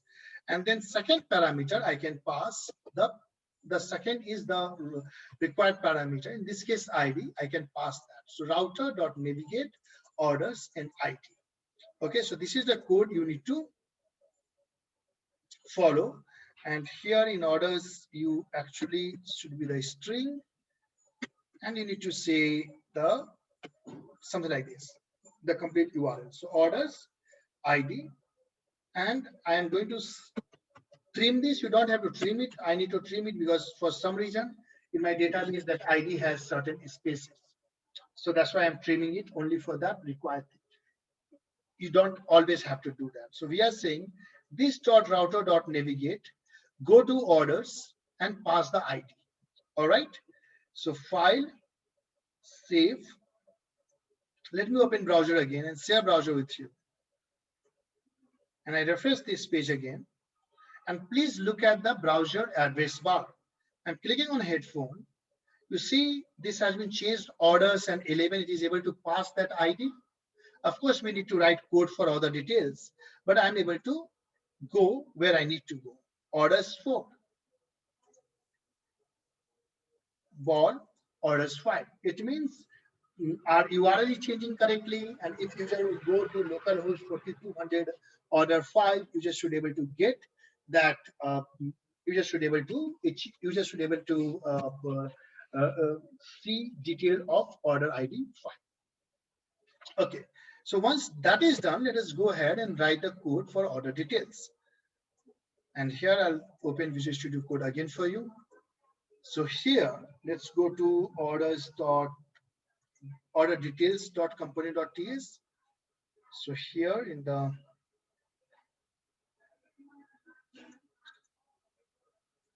we are here. So first thing what we need to do, is to read the data which is coming, read the value of ID which is coming on this page. That is a step 1. So let us see that how we can do that. And be very careful about it. It's very important, and people often do the mistakes. So the thing what I'm going to do is I'm going to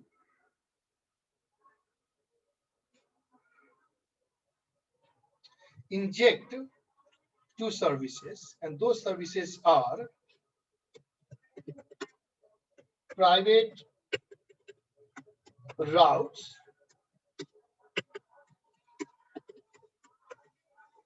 is router, and then private activated route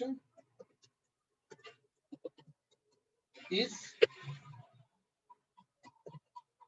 activated route. Okay, I need you to read the parameters. You only need activated route, but I have injected router also because I want to navigate it from I want to navigate to somewhere else also from this component. Okay, so when you have this activated route, go to ng on it, and in ng on it, you'd say this dot activated route dot, you have params map and you have params. Now, what is difference between params map and params? So params map is those required parameter which you make it as part of your routing configuration. You remember that colon and ID which I have mentioned in app.routing.module.ts. If you need to read that required parameters, you use params map. It may happen that your application has some optional parameter and query parameter. Your route has some optional parameter and query parameter. You read that using params. You read query parameter using query params. You read optional parameter using params. You read required parameter using params map. So I'll say params map, and this is also an observable. So here I'll say subscribe. Okay, and then I'll say data. And here I'm going to write a shortcut. I'm not going to give error and complete. You should do that. But on the purpose, I'm writing shortcut that if you review this code, you know that even shortcut is possible. But keep in mind, you have to always write the complete 3 callback functions: data, error, and complete. All right, so here I would say, and let me go and create one ID here. That is going to be the order ID. So I'll say this dot ID is equal to data. So that this dot ID would give me that in the subscribe. What I'm going to do first, not this.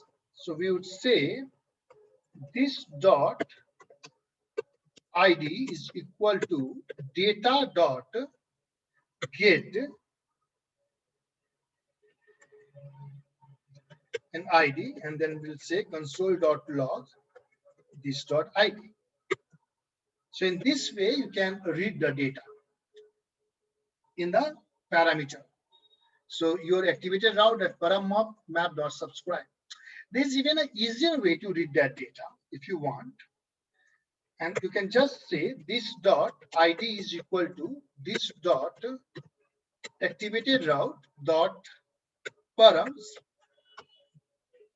this dot activated route dot snapshot dot params ID. This is also in a easier way you can read, and the other way which I have commented, you can read that in that way also. Now my question to you, what is the difference by looking at the code? What you think is the difference between line number 22 and line number 15? If I read a parameter using line number 22, or if I read a parameter using line number 15 approach, if I read a parameter using a snapshot approach, or if I read a parameter using subscribe approach, what do you think could be the difference? Anyone can unmute yourself and tell me.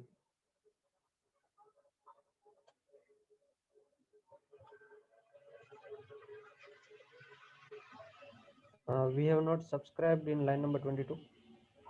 Yes, that I know. That's there. But what is difference? What do you think? What could be the advantage if I so if someone is asking you that, hey, what are the different ways you can read parameters in Angular, the parameters between routes in Angular? So your answer would be we can read that in two ways, either as an observable or we can read as a snapshot. So a snapshot is line number 22, observable is line number 50. Now that person may ask you a question that, okay, then what is difference between these two approaches, a snapshot and subscribe? Think. In the morning today, I explained you that. I think by using snapshot, it would just take a value and it would not react to any changes. If we, for example, we have in one tab, we have the list of order. And if we have clicked for first time ID number 5, and it is the detail view is open in other tab. Now, if we use subscribe and from first tab, I think if we click other order detail, then as it is as we have used subscribe, I think it might reflect to other tab also. Like it would be dynamic. Very good answer. Your answer is correct. So if it is a snapshot, again, as I discussed in morning, that is a normal approach.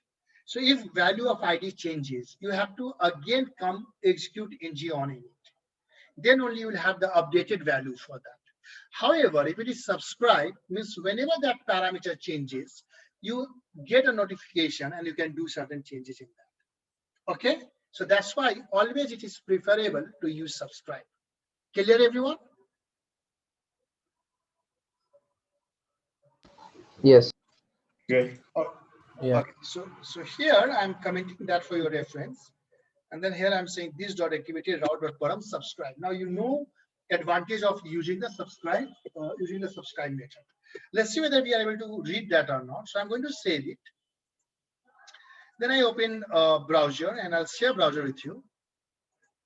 Then I'm on the orders. Okay. And I'm clicking on the video game, 45 in the top. So 45 we are passing here. And if you look at here in order detail.component.ts line number 18, bottommost, we are able to get 45. It means we are able to read the parameter which is passed from one component to another component successfully. So now we have the ID. Our next task is to pass this ID to the API and fetch detail of that particular ID. All right, everyone? So for that, I'll open Visual Studio Code again, and in and then I'll share with you Visual Studio Code. And in Visual Studio Code, we'll go to order.service.ts again, and here we would say get order details, and here we'll pass ID.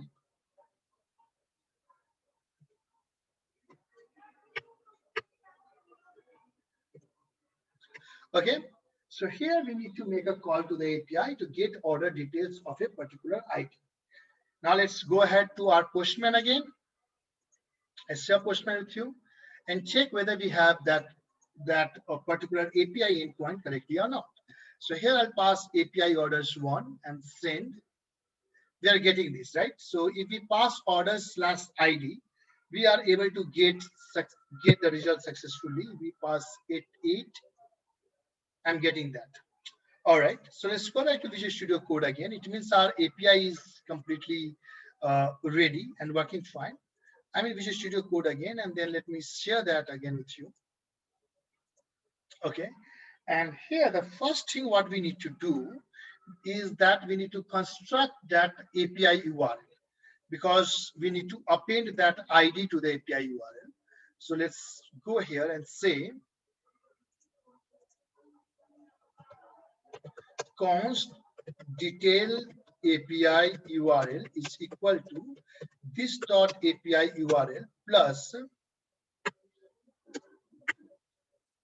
and then plus ID, right?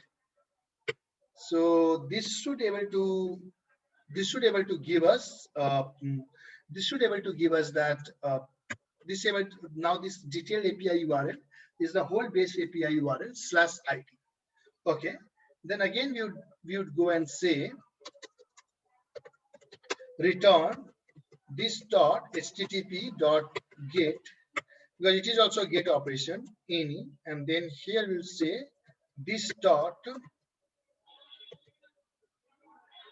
not this dot, only detail API URL, and then again pipe, and then we'll say tab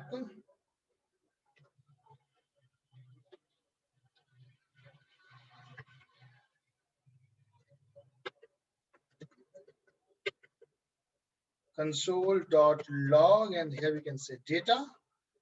So this tab actually takes one function. All right, in the top, if you see the code on the tab in the line number 16, and it takes a tab and then a data. Okay, and then we can say catch error operator again, and here we have a function to handle that. So this dot handle error. Perfect. So we have get order details, and we need to call this. Okay, simple code, nothing fancy about that. Let's go to the order detail component.ts. Now to do that, what you need to do, you say that here you would come and say, and very important thing I'm going to teach you. So be very attentive about it. Focus on the code, ask questions if you may have any. Okay, so here what I'm going to do, I have created one order, and that is also, let's say that any, and then here I'm going to inject private order service as order service. So far so good. Now here we can say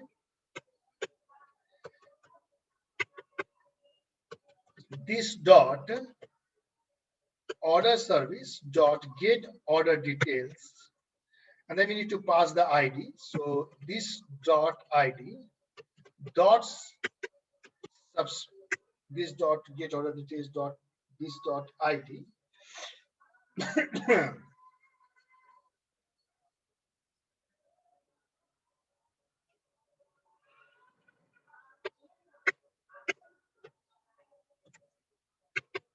Interesting. Okay, because from here I'm not,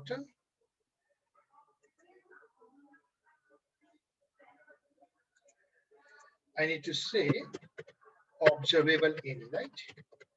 You are able to see my Visual Studio Code, everyone? Yes. Yes.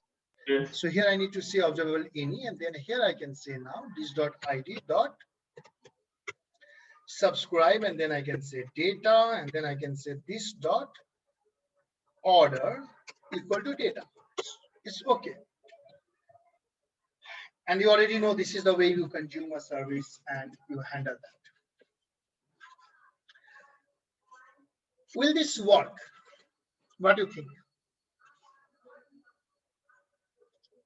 Will this work?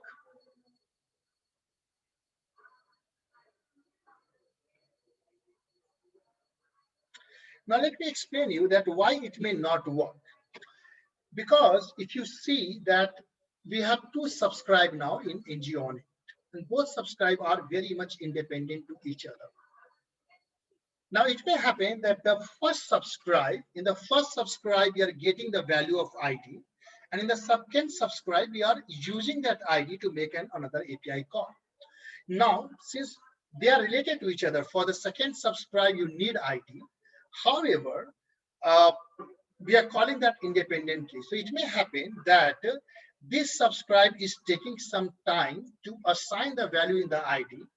And these two are two independent operations, two independent consumer. So let's say that 17 to 22 is taking some time to get executed. Since Angular works on event loop and promises and all those things, JavaScript will not wait, and it will go and try to call the another subscribe. Now, right now, this .id is actually undefined because this value is taking some time to get initialized from the due to line number 17, and we are calling that independently. So now your code is on the mercy of JavaScript. Sometimes you may get expected output, sometimes you may not get expected output. And here our requirement is that, hey, when I have the ID ready, then only call the API to get the details of that. And our ID is getting ready in line number 20. And both are the subscribe method. So when the result of first subscriber is ready, then do the second subscribe. That's what our requirement is.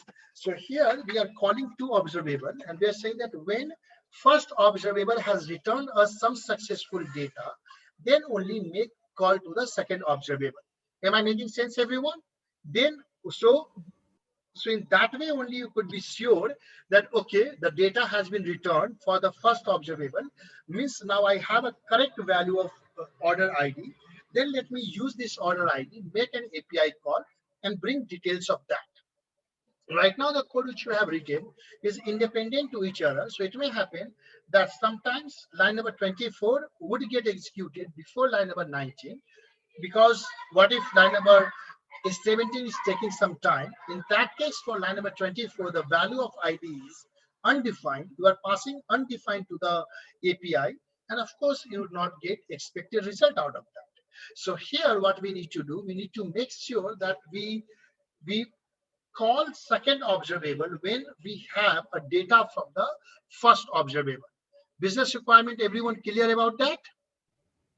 We need Yeah. to make sure that when the first observable has been executed, then only make a call to the second observable. And you do that using, there are three operators in RxJS for that: merge map, switch map, and flat map. We'll use switch map. Switch map is for the sequential things. So when you say switch map observable 1 comma observable 2, means, hey, when observable 1 is completed, then execute observable 2. All right, so here I'm going to show you that how you can use switch map. And for that, here we'll say, I'm going to have this code for your reference. And I'm going to write this again. So here I'll say this dot activated route dot param smart, and here I would not say subscribe. Okay, here I'll say pipe. You know that we merge operators together using pipe. So here I'm saying pipe, and then I'll use switch map. Okay, and then I'll use switch map, and then in that switch map,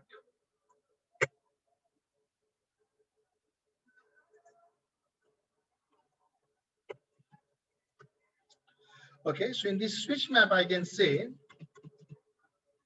params, okay, and then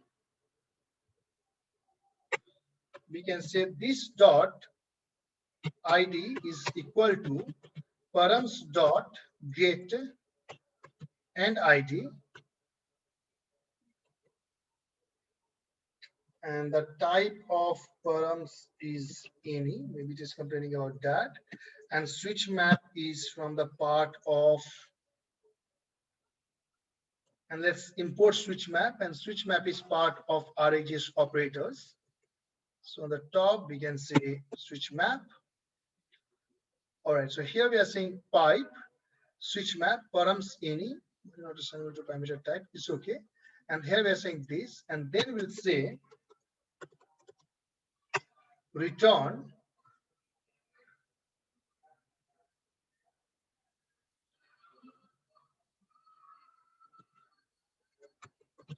this dot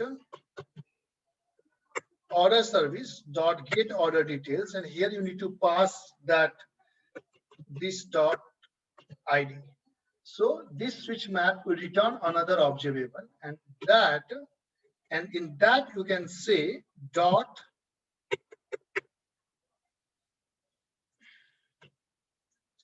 so this dot activated route params map pipe, we are combining the operators together, then we are saying this dot id equal to params dot get dot id, which means we are sure that when this code is done, then we are calling return this dot order service get order details this dot id. And you know that this is also going to return us an observable, means we can subscribe to that. So here we can say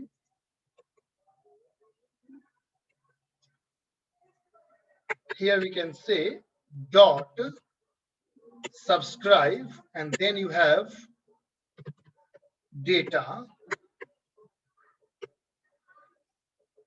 then you can have error,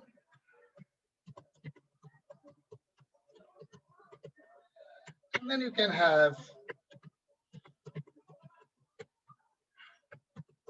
done. Making sense?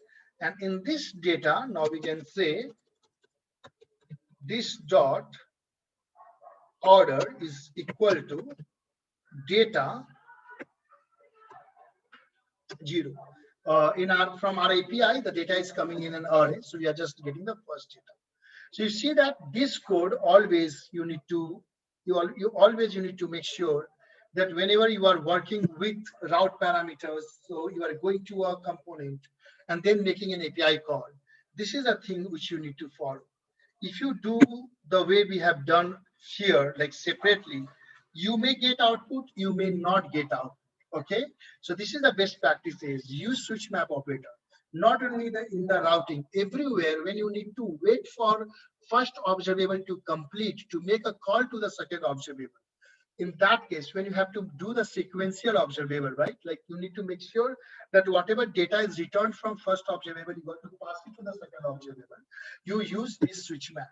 And here you see that in line number 31, I'm saying that this dot activated route dot params dot pipe, and then switch map, and then reading that, and then from here returning the observable, this dot order service dot get order details, and then we are subscribing to that. And then in the subscribe, again, we are using three callback functions, one for data, one for error, and one for console.log.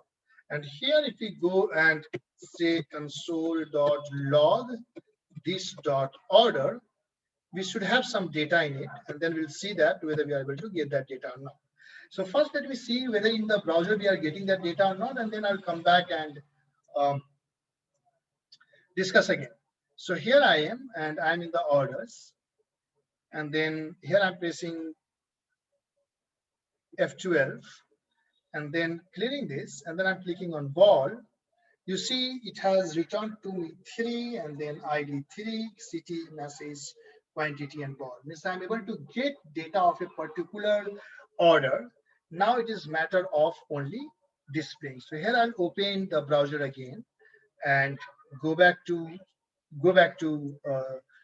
the component. And before I take your question, let me just put some HTML there such that we have some visual which we can connect to.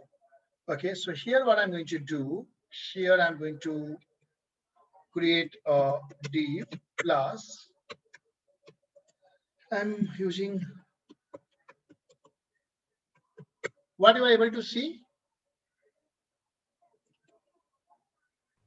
Visual Studio Code. In Visual Studio Code, which file you are able to see? Order details.component.html. Okay. Now what I'm going to do, I'm going to say that here there is one h1 here. In that h1, we are going to apply some class. In that class, we would say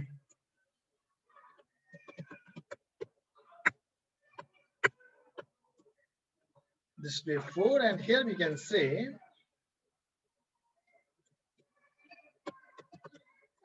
order. Always you remember I told you to use question mark while using the interpolation. How many of you do remember that? Always remember that. So order or title, then we'll say a p class lead, and in this p we can display some order, and let's say that we want to display city.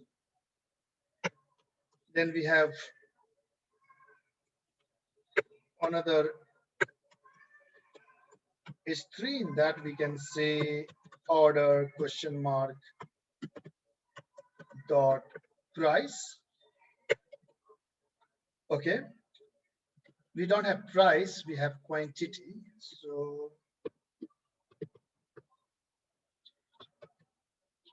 in quantity. Now this looks good. Then we will come back and say HR class my 4, and then we'll say again P order question mark dot message, and again P class lead. All right, and then just we'll put a button in that button class btn danger, and then btn lg, and then let's say update order. Okay, let's see that how our application looks now. So save, go to the Visual Studio Code again, sorry, browser again, and here we are orders. We are saying nut bolt Faridabad 300 update order. Go back again. Let's say lock Jaipur 50. We are not able to show the message. Then the message is not displayed. Let us see that what is missing there. So in the Visual Studio Code, we are saying old order.message aims to be capital. Now file and save it again. And now if I show you the browser, here you have the message also. So print for kids, everything is good. Looks good. All right, so you see that now you are able to navigate what you learned, that how you can pass data from one component to another component. What is the best practice to read this ID value, then make an API call again, bring data and display it on the screen. Next, I'm going to open this code for you, and if you have any question, I'd be happy to answer that. I'm expecting at least 3 questions.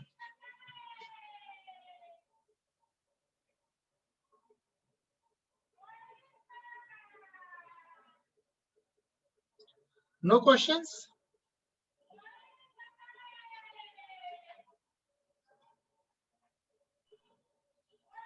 Everyone good? Am I audible? Yeah. Yes. Yes. Okay. Once again, I will open this code and I would like you to look at line number 31 to 42.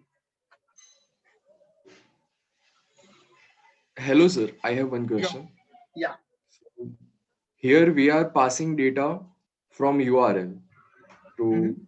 one component to other. So can we do it by some other way? Like we can set session or something like that? There's nothing called session in it because it's everything in the browser. So there are the three ways you can pass data in routing. One, what you just saw, is called required parameter, and where the parameter becomes part of your URL. Okay. The second is called query parameter. So query parameter, as you know, in any place, query parameter means something which you pass using question mark in the URL. And third is called optional parameter. Optional parameter means that data would not be reflected in the URL, but you can pass it while navigating from one route to another. So these are the three ways you can pass data while working with routing in Angular. The third is an input output. You already know. If components are related to each other, you can do that. If components are not related to each other, you can use service. Now, one step further, that let's say that you have to remember the state of a data. That, for example, if it is changing at one place and it should get reflected at another place, there are various ways you can do that. One is that, of course, service. In service, you know that step one, what you do, you create a observable. Step two, you subscribe to that observable. So let us say that you are updating that observable. I am consuming that observable, and if Mahendra is an observable, even as soon as you update, I'll get notification, and the state of application is persistent. Now you may have a question that what if user refresh the browser? What if user closes the browser, right?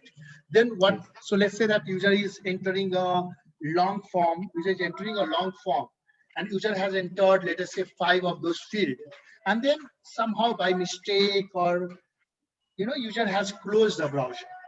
Now, when user start the browser again, what would happen is that those things are lost. Whatever you are having in service object and anywhere is lost, because Angular will restart, and a new object would get created and everything would happen. So in that way, you can save that in a local storage of the browser. So let's say that you are dealing with something where you need to, if user is unexpectedly closing the browser or doing something or navigating away from the component, and you want to maintain that, you need to follow exactly the same step, means service, observable, and everything. But on ng on destroy, just save that data in the local storage, and on ng on init, always make sure that if there is some data in local storage, read that first, bind that to the form. If there is no data, then it is fine. Did I answer your question? But there's nothing called session here. Okay, I got it. Thank you. Good question. Next question, please.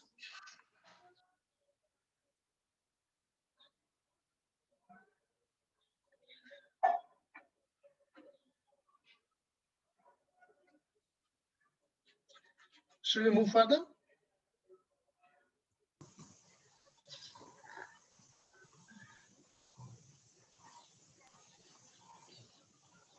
Yes. Okay, let's move further. Now, so far we have seen that how we can pass data from one route to another route, how we can bring data from the API. Those things are done. Now let us see that how we can work with adding, how we can insert our data in the API. And for that, here we have something called add order. So let's go to the add order component.ts and HTML, and let's say that add a product. So here we would say, you are able to see the browser, Visual Studio Code? Yes. Okay. So here I'm typing add order, and then we'll say class text center, and let's say text danger. So this is our add order. First, let's go back and see whether we are able to navigate to add order correctly or not. So here I am, and then I go to the browser. Here we are on the orders. When I click on the add on the top, I'm able to navigate it here. Okay, so again, I'm in the browser. I click on here, and instead of that H2, we can just say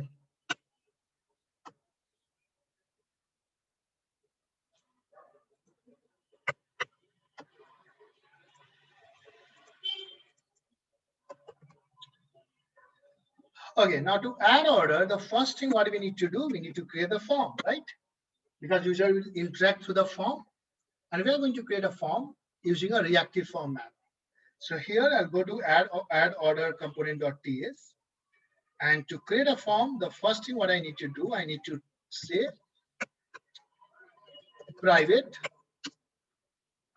But even before that, I need to import that reactive forms module in app.module.ts, right? So I'll go here and say, you already know this. It should be easier for you. Here I'll say import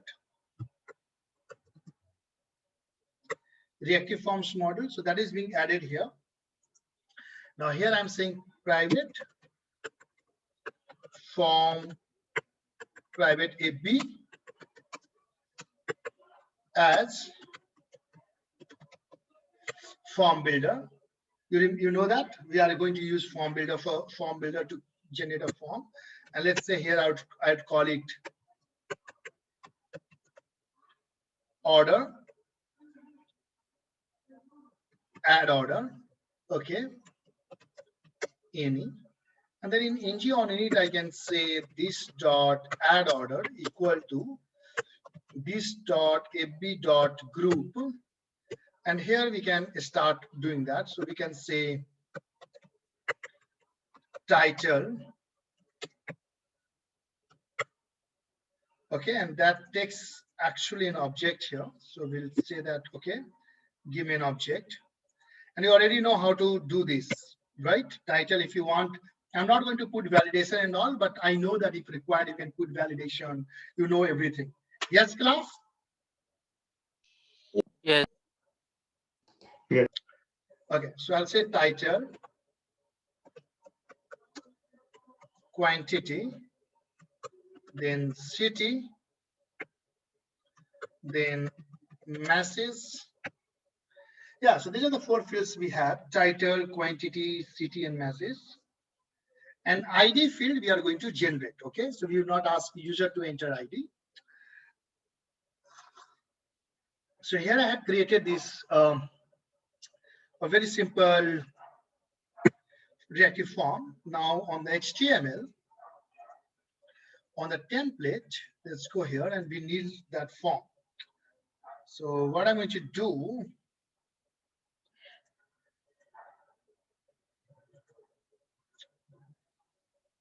so just to save time, I'm not going to type that.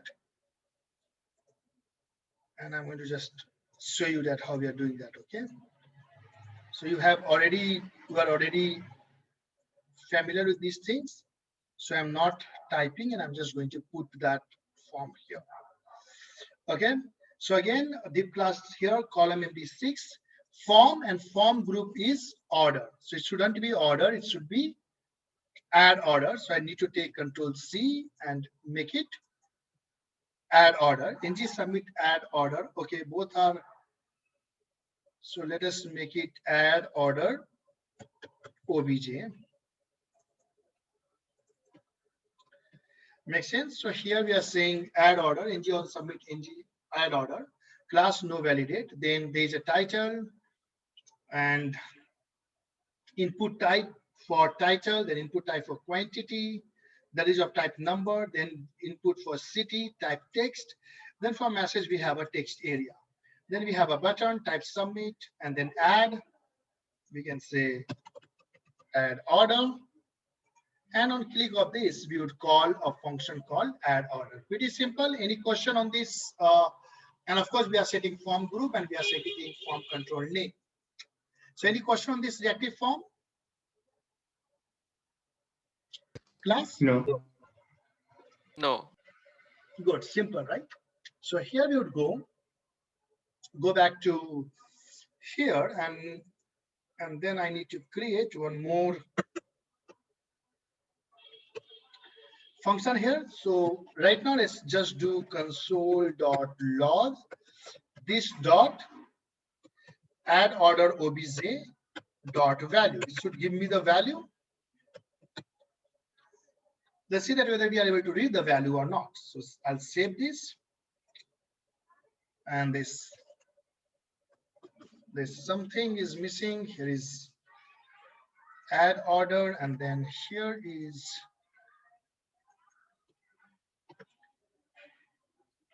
add order, and then this form Form group. groups, sub form group, add Exactly. order, obj. OBJ. Very good. Thank you. So file, and then we save, and then we're back here. Let me share the browser with you. And here is orders. We are able to navigate to orders. Update order will implement orders, add, and we are right here. Okay. So here, let's say that title is, which I love most when I come to Ahmedabad, 45.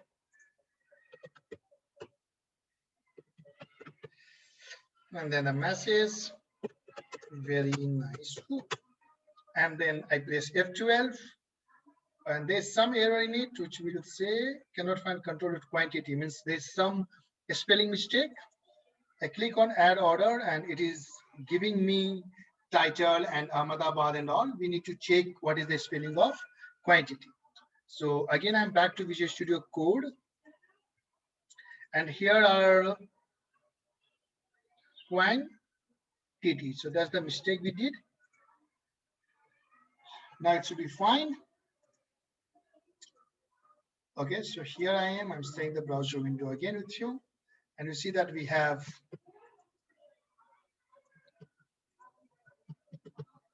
if we do add order, we are getting that, right? The next thing what we need to do, we need to add an ID in it, because to insert the data, we need ID also. So what I'm going to do, I'm going to add an ID field. And here,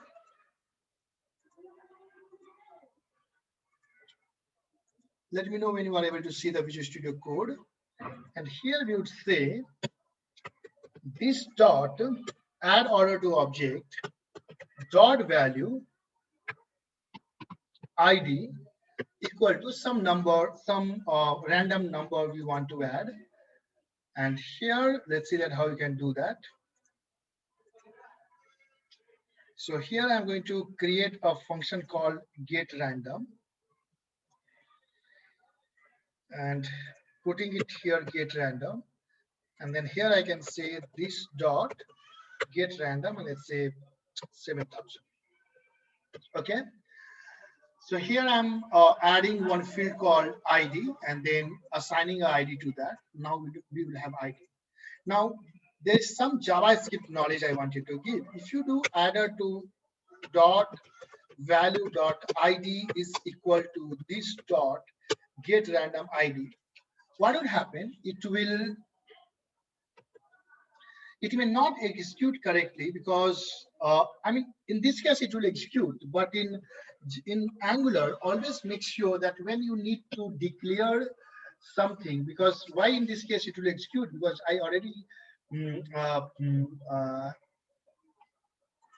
to add one ID here. Okay, we are not binding that to any control, but we need to have that. So why in this case this line will work, line number 26 and line number 27 both, because you have ID. However, it may happen that when you are working with Angular application large, sometimes or most of the times you are working with a property which does not exist. So if you are working with a property which does not exist at time of printing or something, if you do dot, TypeScript will complain about that. So you should access that variable using the array notation. Keep in mind that in JavaScript, you can access properties of an object either using dot operator, using dot, or using the array syntax. So here, that's the reason I'm using this value ID. Okay. Is it clear why I'm using question syntax here? Or a syntax? Yes. Okay. All right. So now we have this add order. Let's see that whether we are able to get it correctly or not. So here I'm going to show my dashboard to you. Here is the orders, and then in the add, and let's say intertitle of the order is again sweets quantity is something, city is, let's say, Delhi, message is packet in a gift wrap. And then I press F12 and I clean this. And now when I click on add order, I have this random ID and everything which I want. So now I have the data from my Android application, which I want to insert to the API. So now I need to go and write a function in the service, which will help us to insert this data to the API, right? So far, so good, everyone? Yes. Yes. All right. So next, what I'm going to do,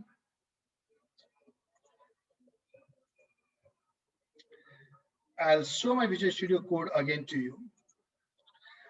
And for that, let's go to order.service.ts again. And here we need to add one more function. Let's call that as add order. And then that takes an order. Okay. And then it will also result as an observable of any. Okay.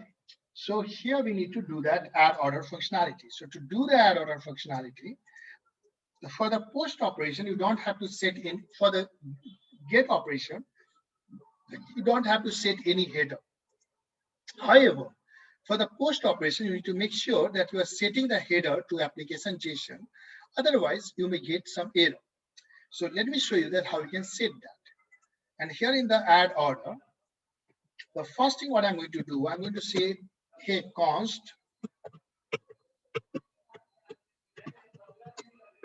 add headers equal to a string content type of content type. Okay, and then here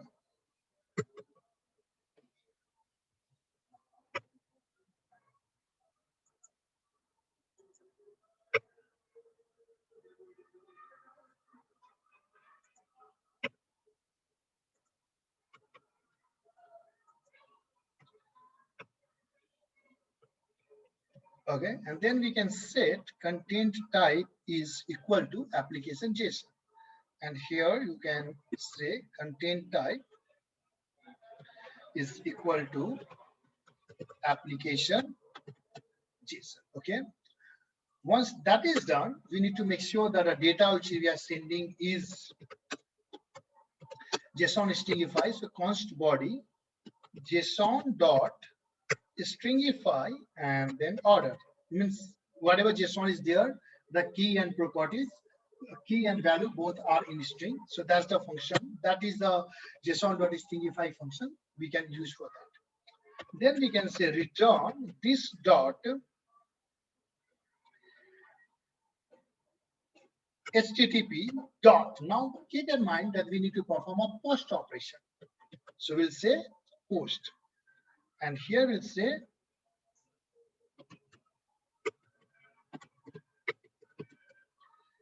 in.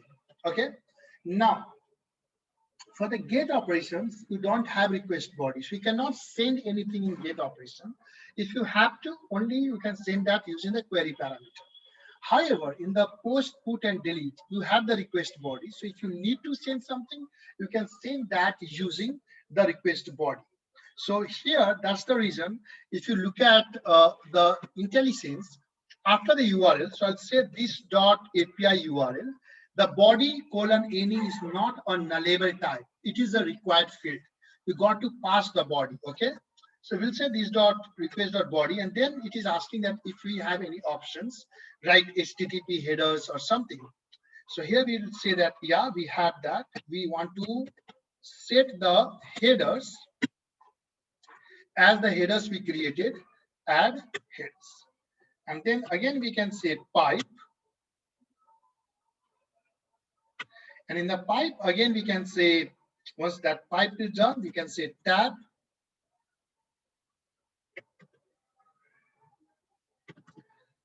data console.log data, and then here again catch error, and then say this dot handle error. Okay, so this is a code which will talk to the API, perform a post operation, and insert a data if we are passing the correct format of data. Okay, so you have created this. In the line number 31, you are creating the header. In line number 32, you are converting that to a JSON string file. Then using the post operation, passing the API URL, passing the body, setting the option, then again the pipe, using the tab and catch error. So once this is done, let's go back and see how we can use that. So in the add order component.ts, we already have this right here, that we know that this dot add order obj contains the data which we want to send. So here we'll go and create one called add order subscription dollar. That is a standard. If you put a dollar after a variable name, it means whoever will read your code in the future would understand that that variable is going to hold an observable. That's the standard we follow. And here I would come to add order and say this dot add order dot subscription is equal to this dot, and then now I need to inject this service as well. So here I'll say private order service is of type order service. Okay, so you already know this code, and here we'll say this dot order service dot add order right here, and in that you need to pass the data, which is this dot add order obj dot value. Then you can subscribe to it. So when you subscribe, you know you have option of data. So we'll say console.log data. Then also you have option of error. So here we can say console.log error. Then you have option of complete, which we can say console.log done. All right. And in the here we can have on destroy, and then write a lifecycle hook ng on destroy, and in that we can unsubscribe to that this dot subscription dot on subscribe. Make sense? Also, what I want that on the successful addition of the order, I want to navigate back to the orders catalog page such that I can view that. So for that, let's go here and add a inject a service again called private route and router, because you know that that we used to navigate. So here we are saying router, and you already know the code to navigate, and we got to navigate in the success, right? So once this is printed, we'll say this dot route dot navigate. It takes an array, and that is home. So we need to navigate to the home. Okay. So you see that there are a lot of lines of code, but if you understand the concept, it's almost the same. We are following the same pattern. What we have done, we made an API call using HTTP post operation. We are in the tapping the data. We are handling the error. Then again in the component, we are subscribing to that observable. On the success, printing that. Here you can say instead of console.log, you can say added success. If you want, you can show a pop-up or anything you want for that matter. That code would go in line number 34 and line number 35. Once that is successful, then we are navigating to the home because data is added. Again, you can have any business logic of your choice. Here I'm showing you the one simple logic case. So file, save, and let me open that again. So in the browser, I'll share my browser window. There's looks some error in our application. So F12,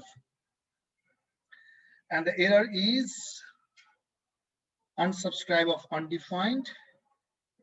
Okay, so here let us go to add order. I'm sharing my code again. So add order subscription dollar.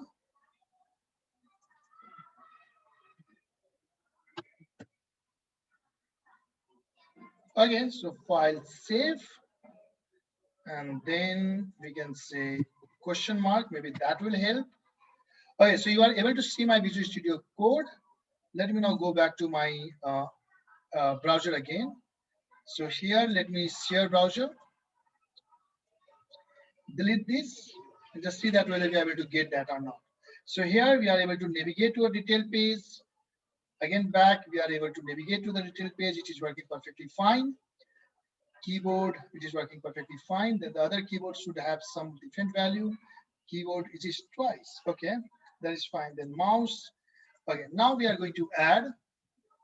Let us add a new something which is unique. So, for example, let's add green tea from Assam. Then here quantity, let's say that 1. City is Ahmedabad. We need to send that. And then in the message, we'll say that green tea is very good for health. One should never drink it with sugar. Okay, so here we are. Let's say that add order. We clicked on add order. Success. We went to the success, and here somewhere we must have got that green tea for Assam, and here you are getting that 4061 green tea for Assam added. If you go to the Postman, and if I share you Postman here and send it again, and you see that you should have green tea for Assam somewhere right here. You can see on your screen. So we are able to successfully add a product, add an order, navigate to the next page, and so on. So here I'm open to take some questions. I'll open the code for you, and let me share Visual Studio code, and I'll start with service. So first, if you have any question on the service to add, ask, and then we'll move further. So I'm open for questions. Yeah, go ahead.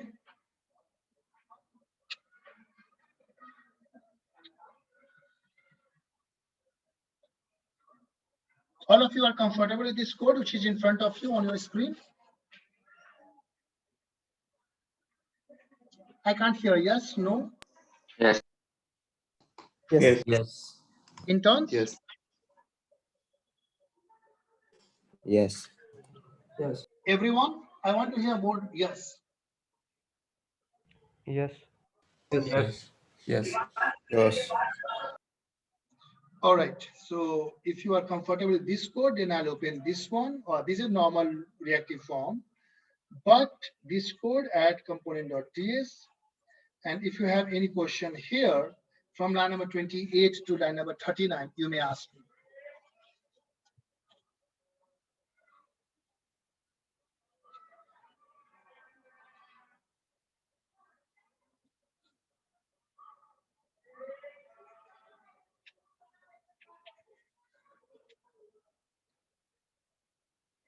Everyone good?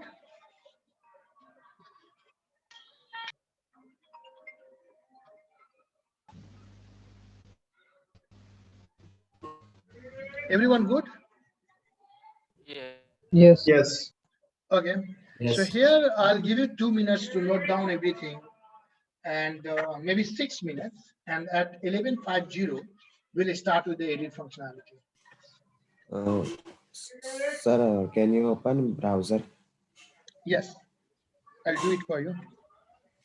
So in the browser is in front of you. Sir,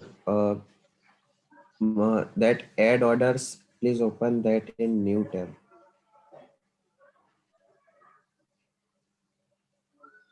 So if we add order here, so that list will be updated automatically. Which list? the left side tab, the all get orders. What do you think? Since we have subscribed, I Let us do think that. it's Okay, let us do that. Let us do that. Tell me a, tell me a, tell me uh, a product. So let's see that. Let's say that Apple iPhone 14 Delhi, very costly. Add order. So here we are. Somewhere we should have that Apple iPhone. Okay, now we are here. We don't have that, right?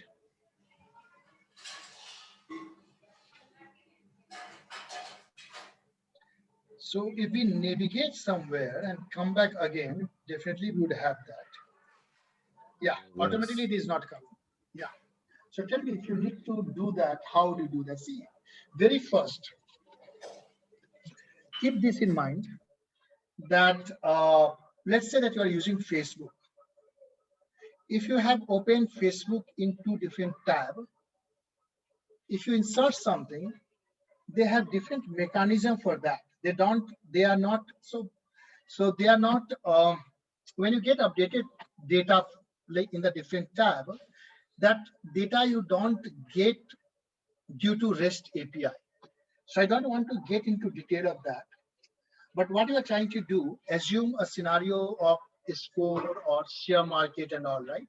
Where if data is getting updated anywhere without doing any user action, data should get updated wherever it is open, right? That's your requirement.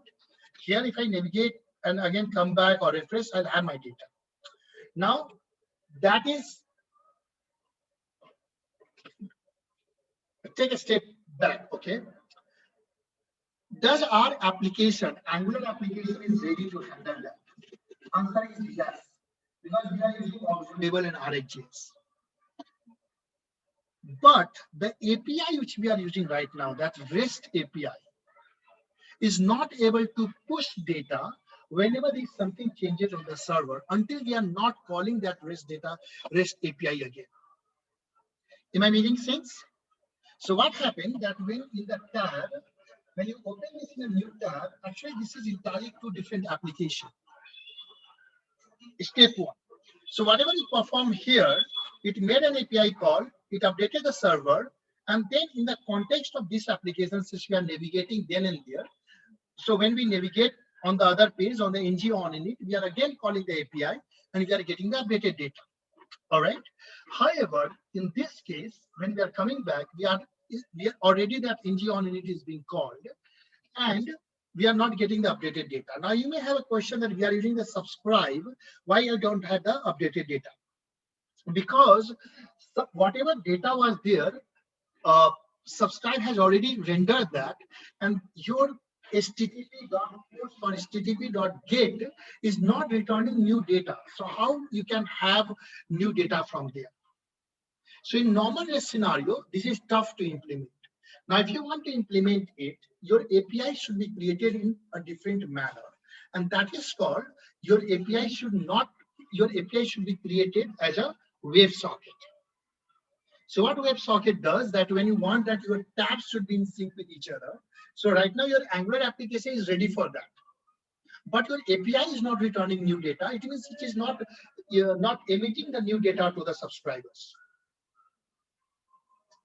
So if I create a API which is following WebSocket, this will show you the data then and there, even if like you don't have to do any action or refresh right there. Did I answer your question? And if you want to see the code of that, like if you are so curious that how you can do that, can you see my browser? Yes. So in the browser, if you go to my GitHub and if you go to the repositories, in the repository you should have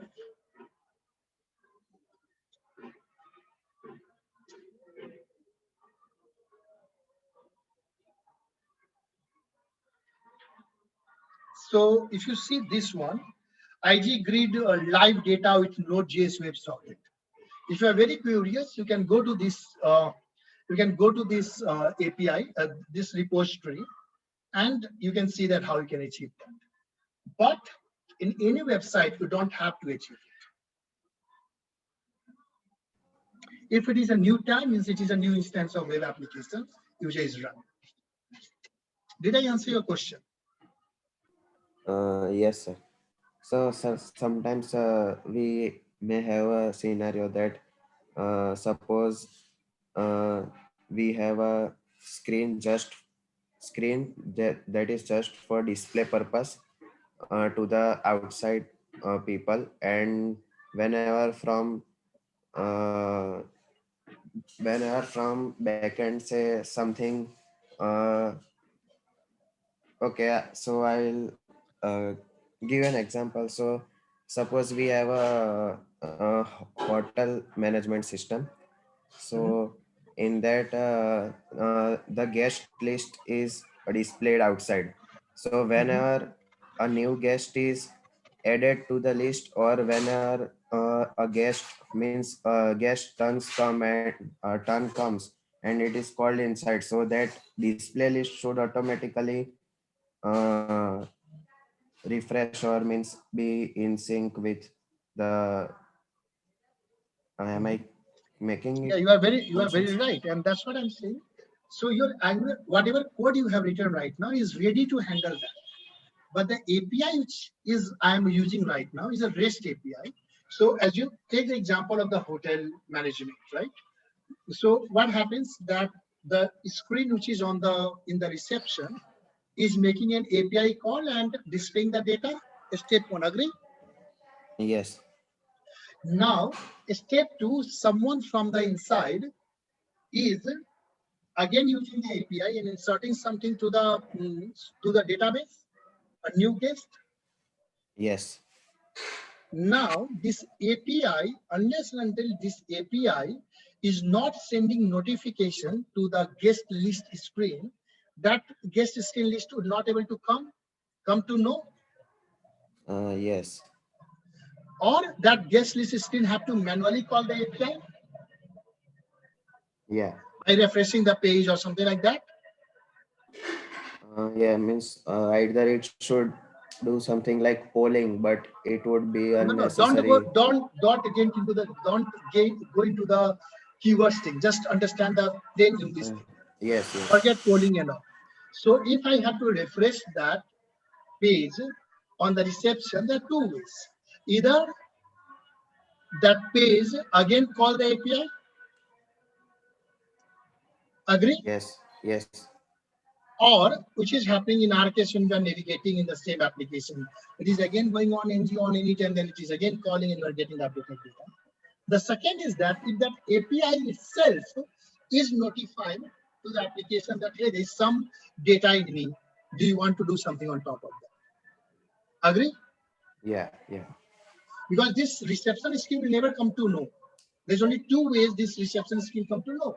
Either the API itself notifies it, or it calls the API manually. So the example which you have taken, or cricket score example, or share market example, all comes into the same category. Where, like, to see the score, I don't want to refresh my page, or I don't want to click on a button. I just want to be in a browser, and whenever there is an updated score, it should update that, right? Yes, yes. So to achieve that, you cannot achieve that by REST API. For that, you have to write an API which works on, there's something called WebSocket. So REST API is based on HTTP protocol.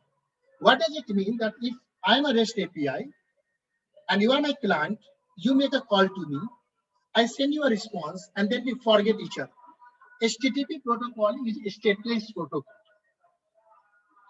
But if you see in the other scenario, the server has to remember the client such that it can push data to the client whenever server has the updated data.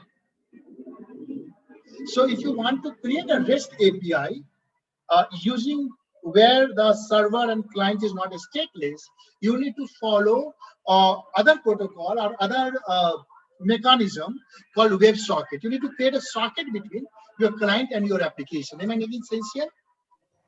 Yes, yes. So in .NET, you create that kind of API using SignalR. In Node.js, if you go to this repository, I guess you should be in front of. So in this repository, if you go here, it should have the code to create even Node.js REST API and everything. So you can see that. Okay, and if you are interested, please do that today evening. And you may have question, I'll answer that. So you need to open the WebSocket. If you are using GraphQL, then in GraphQL is a latest type of REST, and GraphQL has 3 types: mutation, query, and if you want to achieve what you just discussed, there's another type for that called subscription. Now let me go back to my code, which we have written. Okay. So here in our code, let's go back to our servers.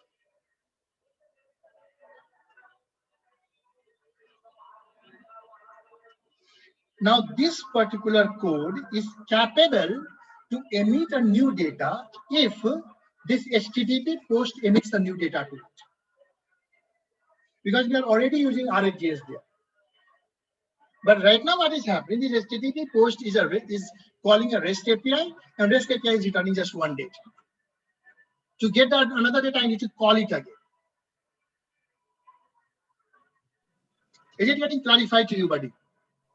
Yes, sir. Right. So if you want, we can, I mean, we don't have time, but you can go through that repository. And if you have any question, you can ask. Okay. So the answer of your question is that you have to implement WebSocket for that, to achieve that. And that has nothing to do with your Angular. That is your server-side implementation.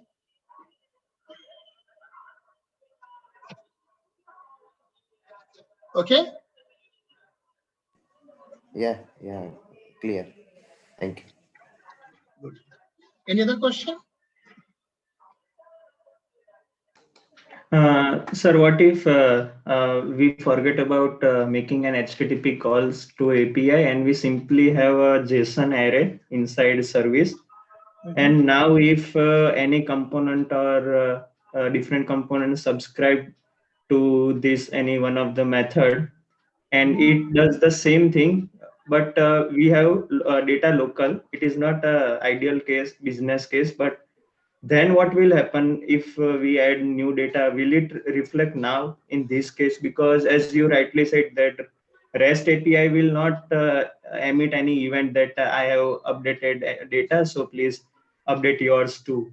But if we have in data, means local data inside service as an array, and now we perform add order or get order details, update order, now will it reflect in different tabs or in different browser if we use localhost? No. So keep in mind. So your question, actually you are asking 2 questions, okay? Question number 1 is, I'll go to the different tab later. Question number 1, that if you are working with local storage or a normal array type, will it get reflected even if in the same tab?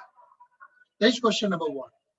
It will not get, you cannot subscribe to an array, you cannot subscribe to a local storage data. You can only subscribe to an observable. You can only subscribe to a subject type. If you go back to the first discussion of our class today, that array is a simple type. Local storage is simple object key value pair. You cannot subscribe to that. And if you cannot subscribe to that, means if something changes in that array, if something changes in that local storage, you're not able to come to know unless until if you are not recalling that function. Am I making sense here? Okay, yes. So but that sir, is, as let me complete my answer. So that is answer 1 of your question, as I understood. Now, if you want that array to, like whenever there is some changes in the array and you want that to be reflected throughout the component wherever you are using it, you need to make sure that you make that array as a subject, as a behavior subject, or for that matter, as an observable. And then you get subscribed to that. then the behavior of that would be exactly the same, the way it is right now for your API. So if you insert something in an array, it will be reflected. If you don't insert something in an array, if you delete something from that array, it wouldn't be reflected. Now, when you are opening the same application in the different tab, for Angular it is a new application. Means in two different tabs, there are two different arrays.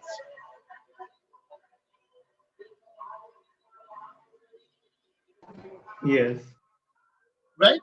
So of course, cross-tab data transfer is not possible. If you have to do through the API and that WebSocket and push notification and all those things. There are some state management like NGRX and all which you can use, but I don't advise that. Okay, so is there any means then why we are using subscribe? We can't just simply get a response from http.post method, extract the JSON from body and simply return from the service itself. You cannot do that because Angular does not allow you to do that. Theoretically, you are Okay. right. Okay, yes. Theoretically, you are right, but that $http.post, $http.get, they returns an observable. So you just so to work with an observable, you have to subscribe that. Okay. Okay. Again, keep in mind that right now, don't get confused between the purpose of observable and purpose of WebSocket. Those two are not the same thing. The purpose of observable gets over in the Angular itself. Only observable says that if I'm an observable, keep in mind, let's say that Mahendra is a API and I'm an observable using a Mahendra, and you are my subscriber, you three are my subscriber. Only I can emit a new value when Mahendra give it to me. Now Mahendra is an API. Now how he's giving value to me, you three should not be worried about that. Only you should be worried that if there is a new value, you would get a notification. Now tab 2 has updated the Mahendra through the tab 2, but Mahendra has not sent me the notification that, hey, I have the updated value. And since I don't have the updated value, I'm not sending a next to you. And that's why you're not getting reflected. But assume a scenario that I and Mahendra is now talking in a different way, not in a traditional way, where now Mahendra is telling me that, hey, whenever I have the updated data, and keep in mind, Mahendra is not Angular. He is the API created in .NET or PHP or Node.js. But he's telling me that, hey, Dhananjay, whenever I have updated data from anywhere else in the world, I will notify you. And then I'm saying, okay, whenever I have a new data, I will notify my consumer further.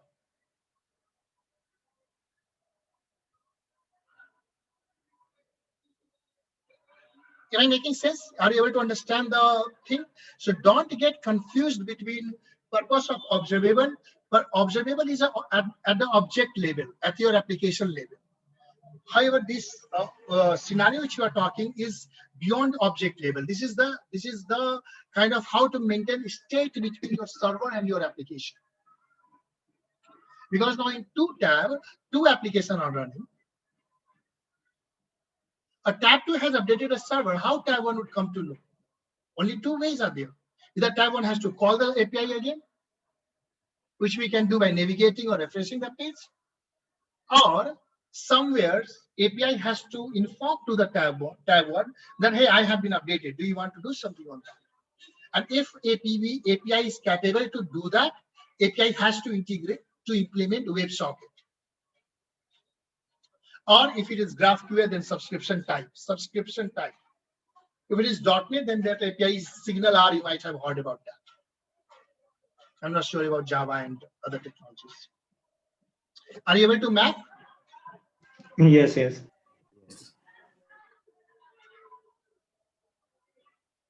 Good. Any further question? No, I'm good.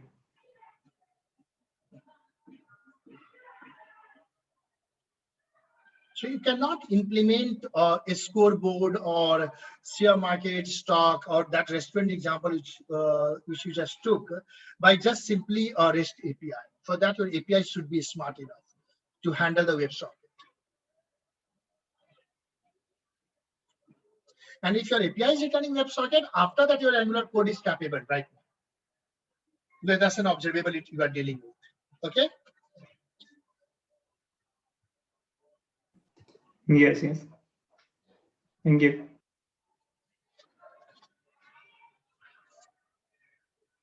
If I'll have time, I'll create, I already have this sample on my repository.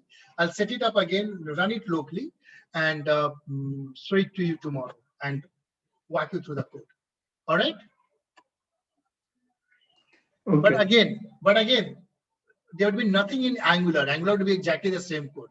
Only I'll walk you through the API side, how that is implemented, and at least you'll see the output. Okay?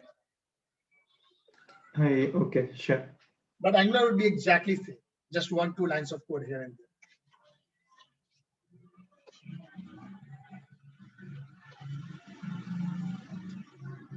there. Okay, should we move further?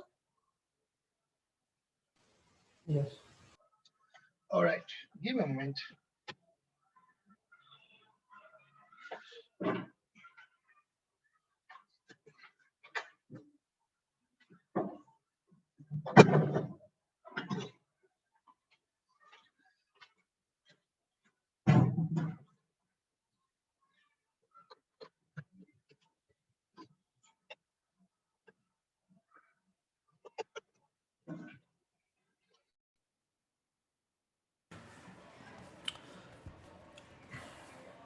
Okay, so the next we are going to do the edit functionality. I'll give you 2 minutes time. If you have any question, please ask again. Good discussions.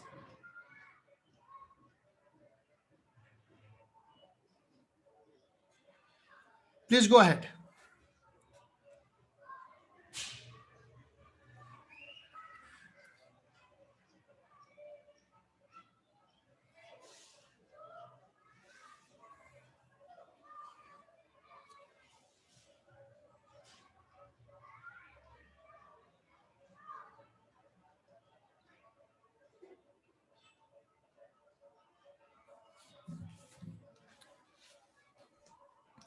Okay, so let us go for the edit functionality. You are able to hear me clearly? Yes. Okay. Now edit is little bit, let's see how we can implement that. So there are 2 ways user can go to the edit page. One is by clicking on the details. There's a button on the details page and there's a button on the order list page as well. So file, save.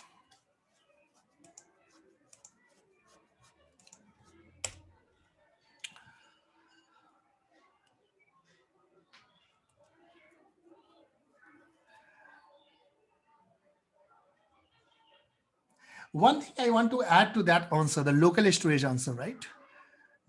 So the local storage has access to your, the different tab has access to your local storage, right? Same local storage. So you can maintain some state using the local storage, which NGRX does, if you have to. But if it is, and that is like just the client side state. But if you have to, the scenario which you just taken, the restaurant scenario, in that case, you got to implement WebSocket, or if it is GraphQL, then subscription type. All right. Okay, so next, let us start with the edit. So what I'm going to do, again, edit is almost same. We need to first fetch the data and then perform the edit. So for example, on the edit page, let's start with what I'm going to do. I'm going to, you are able to see my Visual Studio Code, everyone? Yes. Yes. Okay, so on the edit order page, let's go here on edit order.component.ts and first start with getting some variable. Here we are seeing order ID, order and form group. So here we have created the form group, and then in the constructor, we would go and create that form. So here we'll say that this dot order form and FB, and in the constructor you can go and integrate, you can go and inject the things which we need. So Control C, and here we are saying router. So here what I have done, I have integrated the activated route. Sorry, I have injected the activated route. I have injected the router. I have injected the form builder. And why I need that?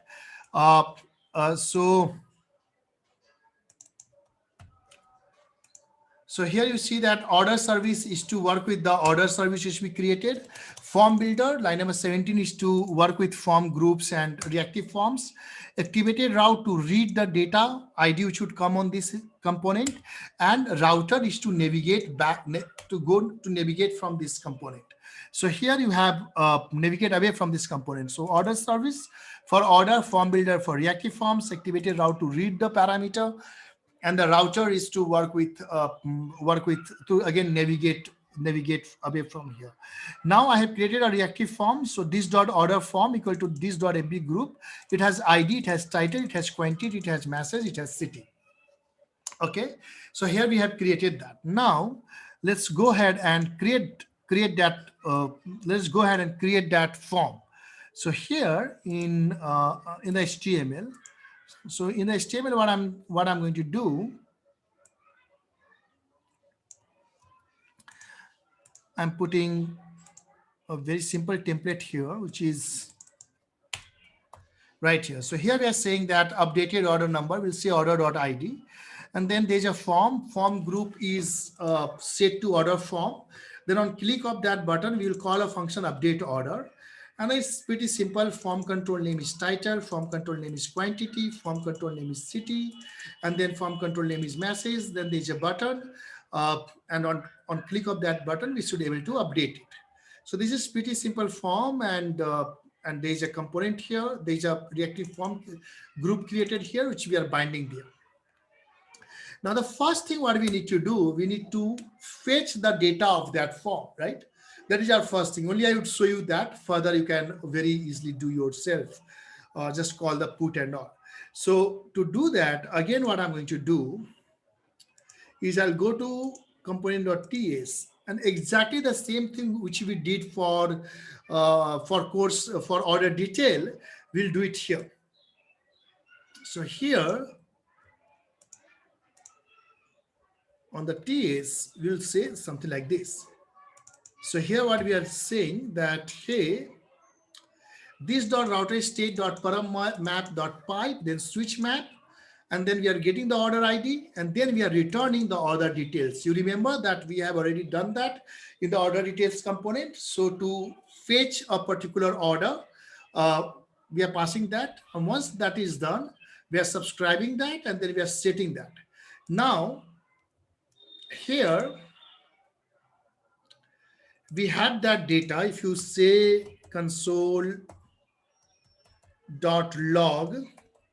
this dot order, so we have that data here. What I have done again, in line number 21 to 27, I created a reactive forms.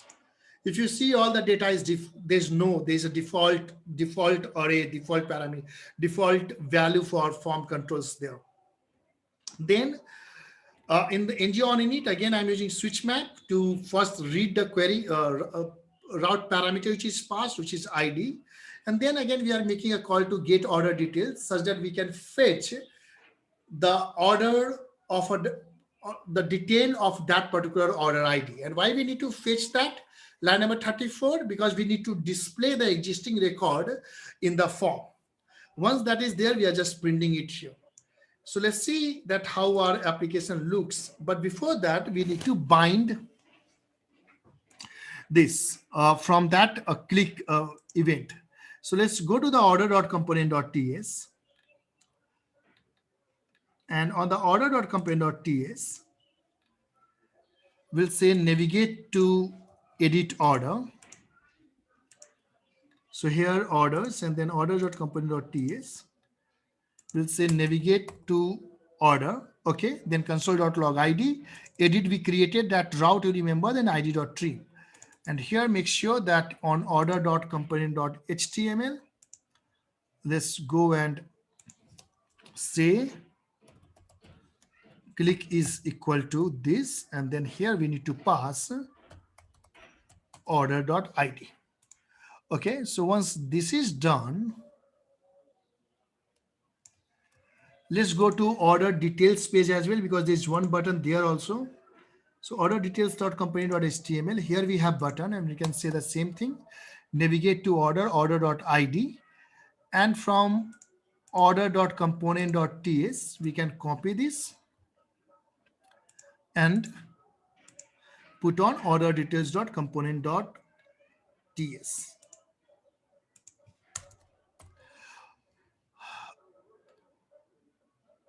All right, so let's see that whether we are able to navigate or not. Here I am in the application and there's some error. Okay, it doesn't have update order function. So in the order details here, we need to create a function, and that function name is update order. So let's go here and say update orders console.log this dot order form dot value. Okay, pretty simple code, nothing fancy about it. And here we are. And then we need to do one more thing here. In the order details.component.ts, we need to say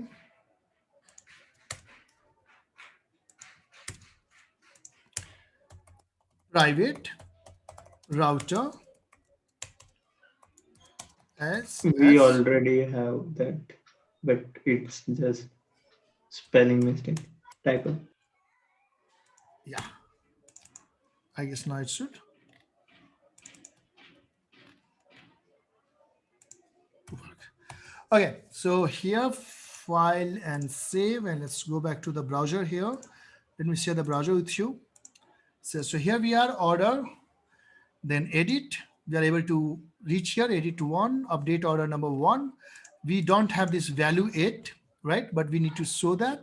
Other option to edit is go to a fiction, update order. Again, we are here, order, and then laptop, and then update order 2776. And we are able to get that. So now how we can set these values? So to set these values, you remember in reactive form, I told you there's something called set value and patch value. So to set that, go to edit component.ts, and right here, you can say this dot order form dot set value. So what set value does, it set the whole form. And what patch value does, it just patch the field which you pass here. So here we fetch the order from get order details, and then we already have the form created. We are setting value for all the fields with that object. You don't have to manually do for each objects. So just use set value, and let's back to our browser. And here you see that you have that data right there. Now, when you say M1 chip is very good, I'll say update function F12. You see that it has very good right here. So you're getting that, and you can now just make an API call. You already know that, and update this data. So this is the way you can read the data, existing data in a reactive form while doing edit in CRUD operation scenarios and all. So if you have any question on that, I'm happy to take.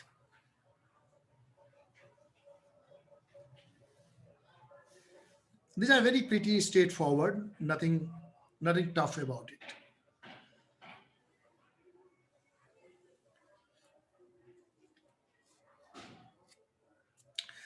Okay, if you don't have any questions, should we move further?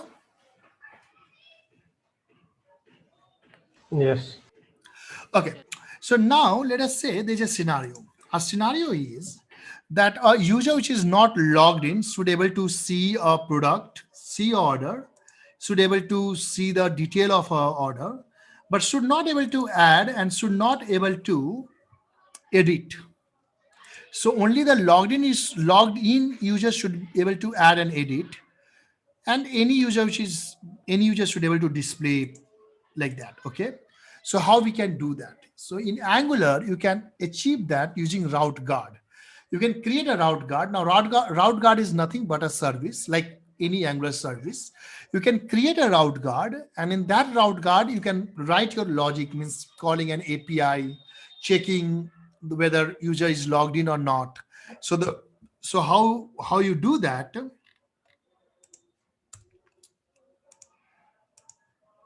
is step one, you check user is logged in or not. And how you check that? Usually for that you have some token in the local storage. Okay, so you check if local storage has token, means you assume that user is logged in. Otherwise you assume user is not logged in, and then you will navigate to login form. Something like this you do. Now this local storage dot again, if user is logged in, and you can have anything instead of local storage. Once you have that token, you need to validate, you need to verify whether that token is validated token or not. So here make an API call to find whether token is validated, token is valid or not. Okay, if valid, then let's say return true.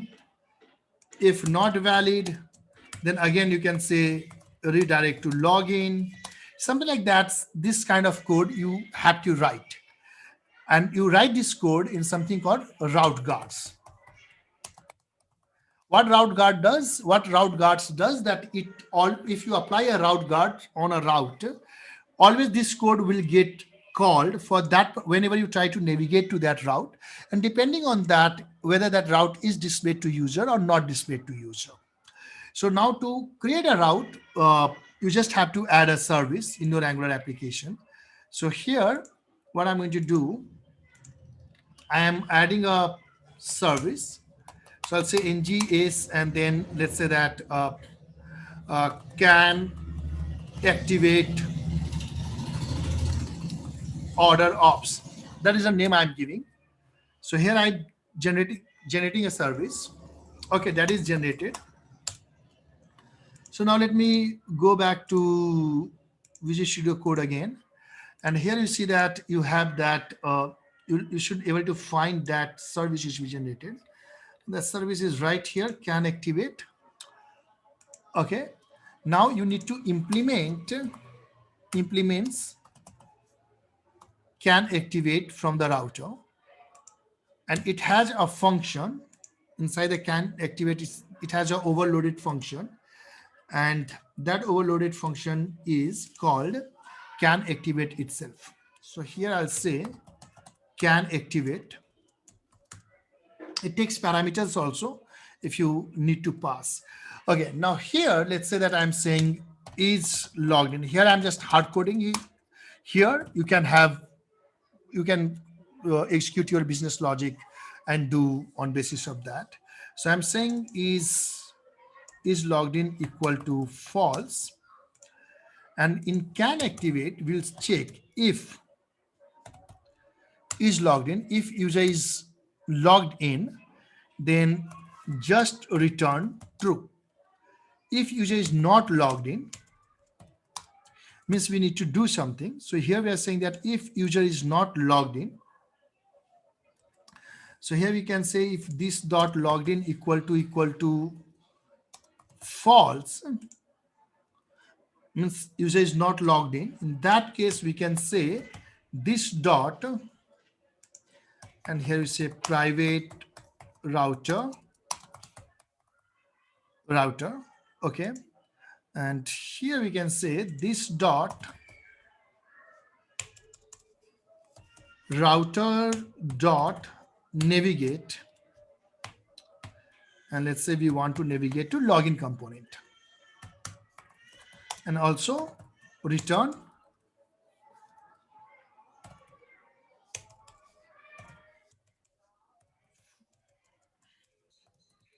false. And if user is logged in, then just return true. Okay, so if this route guard returns true, it means that route can be activated. If it returns false, it means that route cannot be activated. Of course, here you can inject an API, and you can do, since it is a service, you can make an API call and write all your complex business logic. Once this is here, save. And now next what we need to do, you need to apply that to your routes.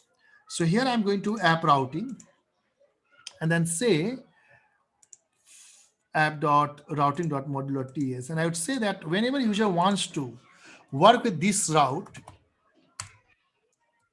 okay, here we'll say can activate. So we are calling that service. In the same way, we would do that for editor component. Can activate, yes, only if that route guard returns true. Okay. So we have applied that to two routes. We have not applied to other routes. You can apply that to whole children. You can apply that to whole application if you wish to. So file and save. And let's see that whether our application is running or not. So news here, and you can see my browser. And here you see that. And then I'll say add. It is not taking me there because I have hard-coded that value to false. It says that login works, means you got to log in. Then again order, if I go to edit, again it is not allowing me to do that. And if I come back and let's say for some reason that has become true, that value has become true, I'll say save. And now if you say add, you see it is allowing me to add because I just went ahead and changed that value to true, the hard-coded value to true and false. So this is how you can protect your routes using route guards. There's something called route resolver as well. Again, route resolver, which you can pass here. So let me go to here and say the code. So as you have can activate, you have something called resolve, and here also you can pass ABC service name. Now what is resolve? So let's say that before that, do you have any question on route guard?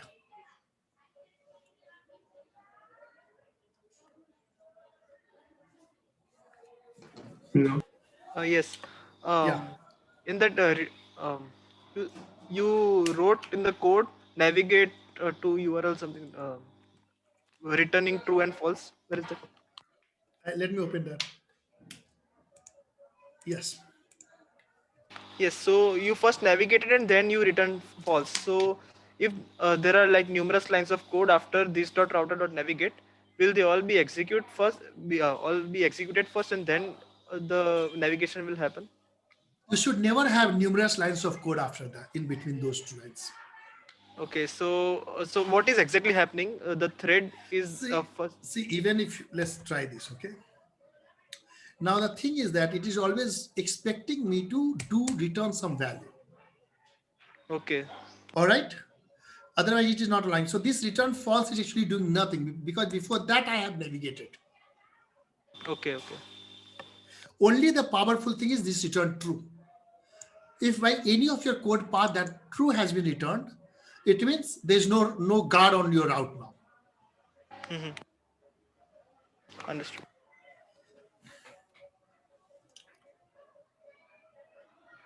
Good question. Any more question? And Hello, sir.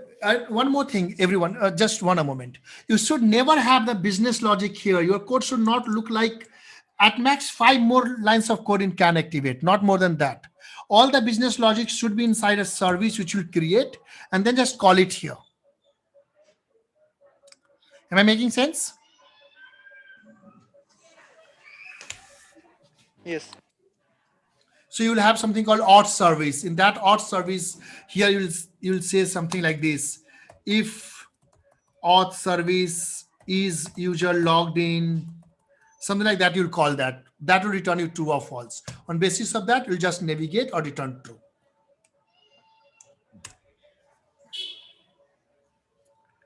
Okay, yeah, someone is asking something. Yeah, sir.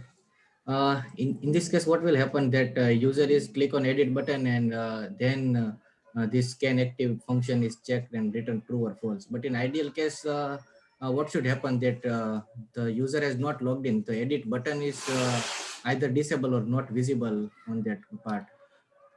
Is it not something that Very we can, first, uh, what is ideal case is very relative word, right? Let us say if you don't show some action to the user which is not logged in, user will never come to know that what are the things, what are the functionalities user is missing without logging in. So now days are the gone when you hide something only because someone is not logged in. You need to show them. You want more and more user to log into your application. So you need to show them those functionalities. So first, what was like, I'm going to answer your question, but that statement, that is the ideal condition, is not correct. That depends on your business requirement. You agree with that? Otherwise, I'll never know that if I don't log in, what I'm going to miss. okay, understood. I may only think that, okay, this website is only to display the orders. There's no feature to add or edit that. So that is first. Now, what is second thing you are saying? What is the questions? Now tell me. Or either that edit button is disabled or something. Very good. So that is actually easy to do, right? We are learning even a higher level thing than that. That is, in that case, you are not protecting the user to navigate somewhere else. You are just writing the business logic to hide and detail something. So in that case, you may do something like this. Let's say that, let me go to that order component.ts. Here I'll have one is logged in, let's say, right? And let's say that if is logged in is true. By default, let us say that is logged in is false. And then I will go to this order.component.html. And here I'll say for this td star ng if is logged in. I guess that's the thing we gave, right? Is logged in, right? And save. Now, if I come here, what you are able to see? VS Code. Okay. So here I am, file save, and you see that button is gone. Yeah. And then on basis of my business logic, I can make this logged in false or true, depending on making an API call and all. Here we are learning how we can protect the whole route itself, not a certain element, inside that component. Yeah, go ahead. Ask. Okay. Okay. So in general case, for this kind of thing, we can directly call auth service to this component and the guard. This is what for miscellaneous try to attempting the URL. That kind of. Sorry, what is that? Say again. Last line. Guard is for. The miscellaneous try to attempt the URL from directly browser or kind of that thing. That should be yes. If someone is directly, like, let us say I'm copying the URL and giving it to someone else, right? They are opening that, and if they are not logged in, then they will be navigated to whatever code you have written would happen. So you are right. The route guard is to protect the whole URL, and but in Angular, a URL loads a component. Agree? Like when you change a URL in the address bar, it loads a new component. You agree with that? Agree. It means route guard even will not allow that component to load. It means anything which is in that component would not get executed. Okay. Like, are you happy with the answer? Okay. Okay. Sure. Sure. Yeah. So when you write a business application, you have to map both of them. Sometimes you have a route guard. So the normal rule is that route guard is authentication, and this what is in front of you is authorization, Okay. Okay. Understood. right? So once user is logged in, then depending on the user role, you want to show something or hide something on the given component. So again, you get the user information, find the role depending on that. But understand that what you asked is very simple to do. Just in the variable, get the data, hide, slow. But user would be able to go to that URL. But if you apply the route guard, then user would even not able to navigate to that URL. Okay. Sure. Mhm. Good question. Any further question?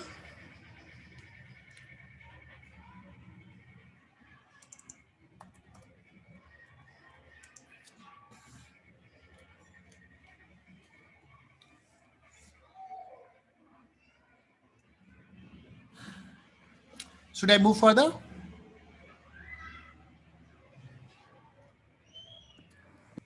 Hello? Am I audible? Yes. Yes. Okay. Now there's something called route resolver. Now what resolver does is very simple. Here again you can pass, let's say, ABC service. So now what is happening? Let's say that we are on the for this order details component. Now what is happening that when you navigate to this order details component, what happens? That first constructor gets called, and then ng on init gets called, and then in ng on init you have written a code to make an API call. It goes to the server, brings that API, and shows it to you. That is how your in the normal scenario it works like that. Now it may happen that if that particular API is taking some time, like let's say that 2 seconds to return the data, in that case, when you navigate to order details component, it will take 2 seconds. Your user will feel that user has to wait 2 seconds, and then that data would be displayed.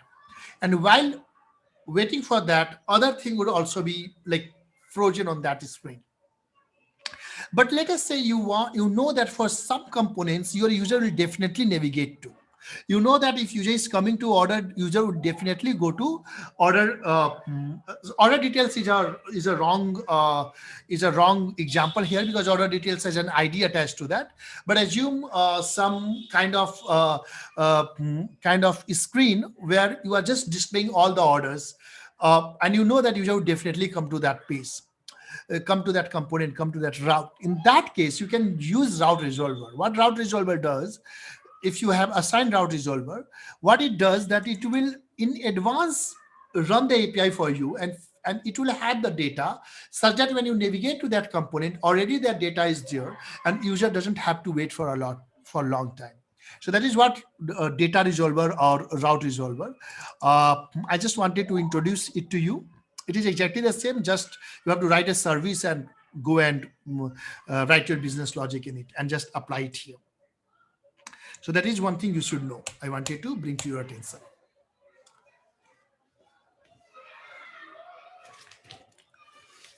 All right. Let me now open the browser.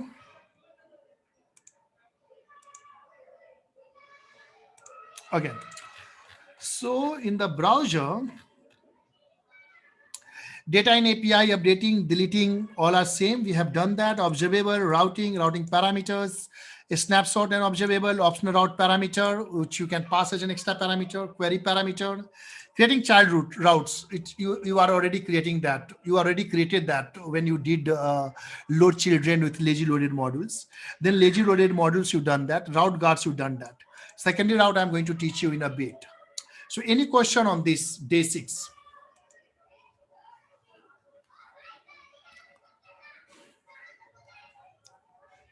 We have spent a lot of time understanding the theory of observable. I hope now you'd never do the mistake. You'd never have to guess that dot subscribe has 3 callback functions. One is for data, one is for error, one is for complete. Then also we discussed about that. Don't get confused between the responsibilities of observable and WebSocket. When API has to push, API doesn't know observable. Observable is only for the Angular. API has to use WebSocket or GraphQL subscription, etc. to push. When we talked about stock and score thing, then we wrote the whole application almost today. When you created that API, when you used API, added and bind the data to a reactive form, we understood when to use switch map, how to pass data, snapshot, observable, and everything. And I hope now when you go back to your project, you should able to, all this code would be there with you. You can download it because from Google Drive, it may get deleted soon. So please make sure that you have downloaded all the videos and all the codes for your reference. You can use this code for your reference when you are working on a project. It will speed up your development time. And if you look at that, we are not like, we are really learning in a very intense manner. We have completed 7 days, and out of 28 hours, we might have taken maybe altogether 1 hour of break. We even don't take break. We keep learning, we keep learning. So I understand as an intern, it may be sometimes overwhelming to you, a lot of information to grasp and process, and that is perfectly fine. You have those videos available with you to rewatch. You have this source code available to you to again connect with the videos. Then you have those diagrams, you have those notes, you have that ebook. So a lot of things is available to you to become a successful Angular developer. One thing I wanted to tell you, and it's not to talk about myself, but if you go and learn Angular anywhere, people don't go into that deep. They'll just on the second day how to make an API call. No one talks about dependency injection services for 8 hours. Now you know the how many objects would get created, how, when to use providing, when to use providers. You should have on your fingertip input, output, view child, template reference variable. We talked about host binding, host listener, view encapsulation. What I'm trying to tell you that we have covered a lot. And these things are much, much more than sufficient to become a very smart Angular developer. There's nothing left. There's nothing left. If something is left, that is not required in day-to-day Angular application. While building day-to-day Angular application, for example, Angular elements or NGRX or content projection, those things you are not writing day-to-day. Tomorrow we do change detection and the unit testing, and you should be fine with that. So to interns, you have, don't think that that Angular is much more than that. You have covered almost 100% of Angular. Now when you go on internet, you should be able to understand everything. So please rewatch this video. If you have any senior, you think working with 4 and 5 years of Angular experience, go and ask them the concept which you have learned and see how they are reacting to you. Just ask them one question which all of you know the answer, that if my Angular has application has one main module, 5 eagerly loaded module, and 10 lazy loaded module, and I am providing it using root, how many object would be created? If I'm providing it using any, how many object would be created? All of you should know it by on your fingertips. So we have spent a lot of time on the concepts, and of course then we have written code in a step-by-step manner, which we did today. If you look at, we wrote almost the whole application, right? So you have learned a lot. That's what I'm trying to tell you. And rewatch the video, read the notes, walk through the code, and if you have any question, you can reach out to me. Now, what is secondary routes?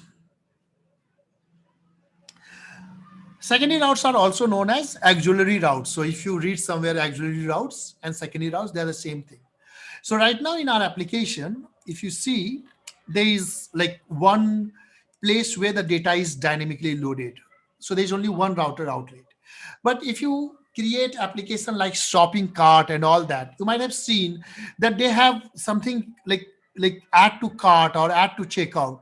You might have seen that they get added here on the top. Or maybe you want to break this screen into multiple screen, means you are creating a dashboard where you have to load more than one components together.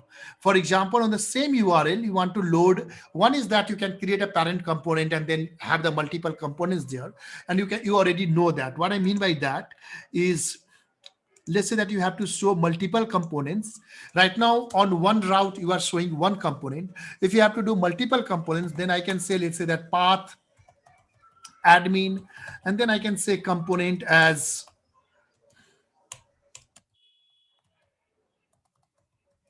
admin component, and then I can create admin component.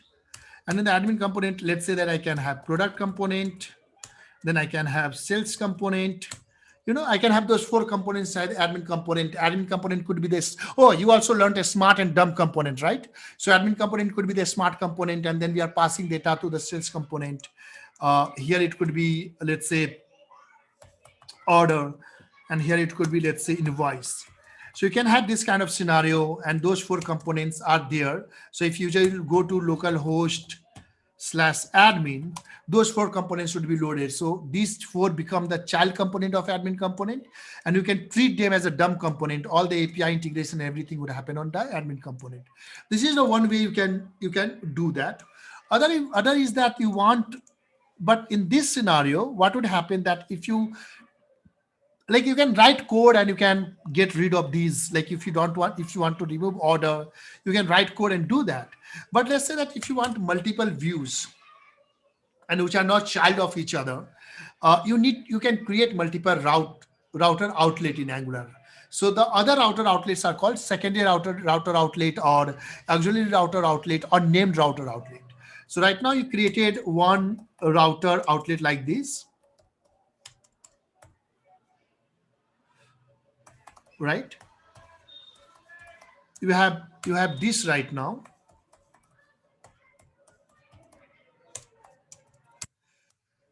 If you want to have more than one, you can say router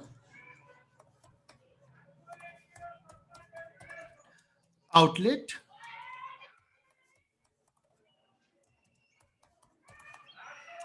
and then you can give a name to this. Let's say name equal to ABC. Now in the path, when you are creating the route, you can say here router outlet is equal to ABC. In that case, what would happen? This admin will not get loaded in this default router outlet. It would get loaded only in this ABC. All right, so that is called secondary router outlet, or named router outlet. Let me see if I can show you some code for that. Just give me a moment.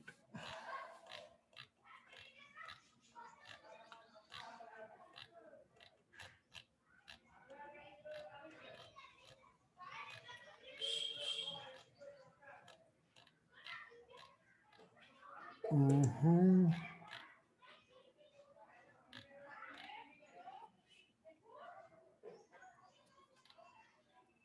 Okay, so let me go here. Let's say that you are able to see my Visual Studio Code.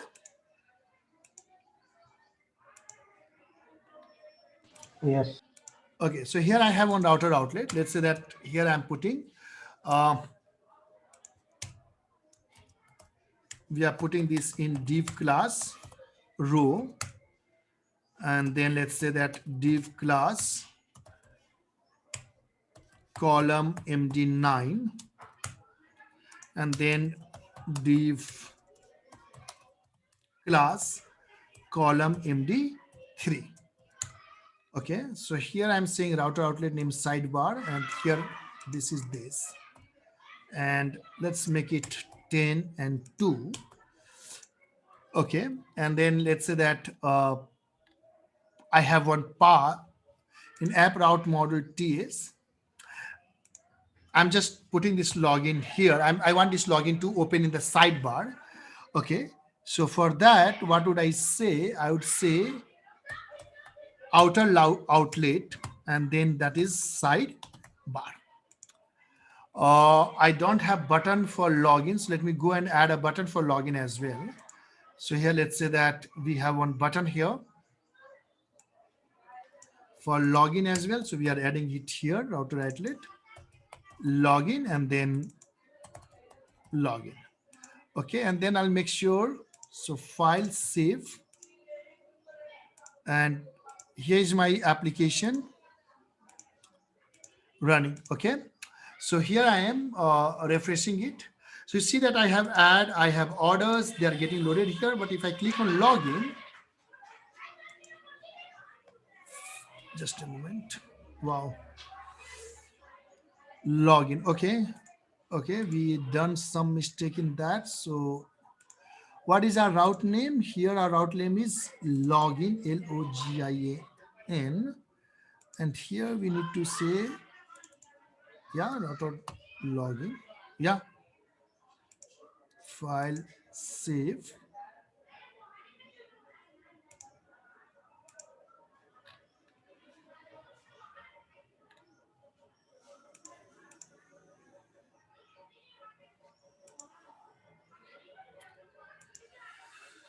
Why it is not able to find? You are able to see my code, right? So path login component outlet sidebar can activate X. So login, and then I'm using this login on app.component.html, router link equal to login, file save, and then let me go again there. Let me do one thing. Let me just run this again. Sometimes, okay, but you got the idea that how it like how you can create a secondary route and how you can assign that here. So it's telling me that we don't have router link available, but here in this you see that we can say that open this login on the sidebar outlet. So you can give a name, then it will be open only in that outlet. Okay, and then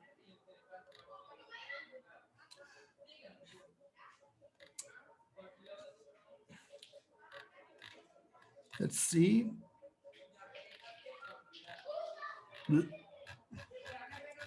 Let it run. Okay.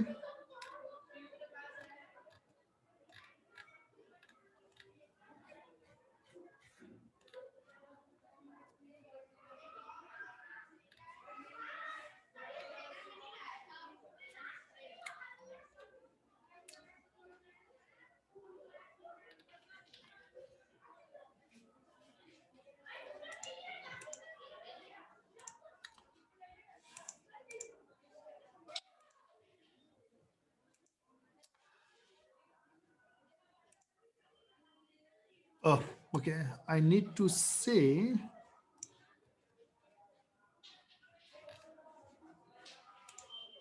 here the outlet, and can we say here maybe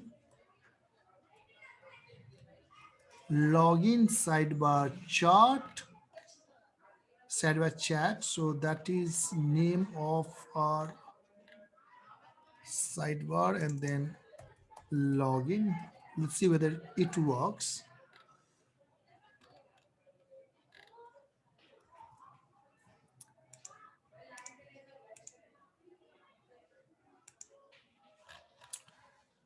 Okay. Somehow it is saying that it is not able to find that route. So it should be able to open it here.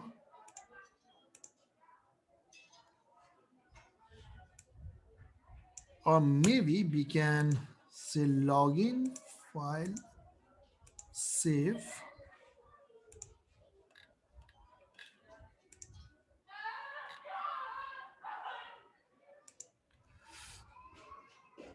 Give a moment. And in meantime, if you have any question, just ask me. Just one syntax might be missing.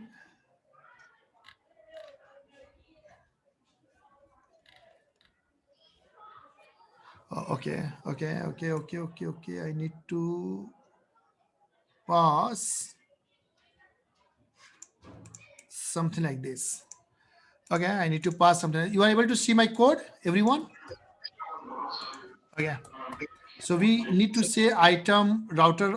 So this should go to login, and then outlet is sidebar, and then pass sidebar, and then this should be login, and this should able to solve our problem, I hope. And it should be router link.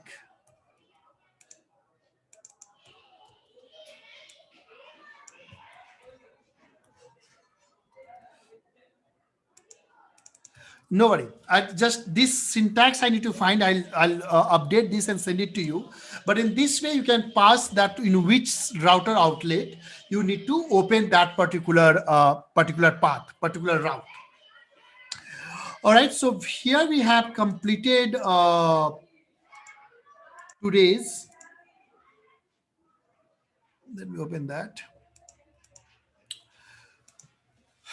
So day 6. Tomorrow we'll do day 7. And maybe day 8 we'll do again, but that would be only for like 2 hours, not more than that. If we are not able to complete tomorrow, if we are able to complete this and this tomorrow, that is fine. Otherwise, we are just lagging by 2 hours. Okay. So I may ask you to come again third day after tomorrow for 2 hours, but that would very unlikely that would happen. We would able to complete that tomorrow. If we are not able to, then maybe. Okay, tomorrow I'll show you a little bit. There's something not in the syllabus, but I'll show you interceptors, which is very important, and then we'll move further. And today we learned a lot. If you have any question, ask me, or you can rewatch the videos and ask me tomorrow. And tomorrow, come up with a very fresh mind. This topic is very important: change detection. And when you understand day 7, even like the advanced Angular developers who are working for 4 years on Angular don't understand day 7. So I know why I'm telling you that. Tomorrow come with that excitement that we are going to learn something very deep and very first class citizen of Angular.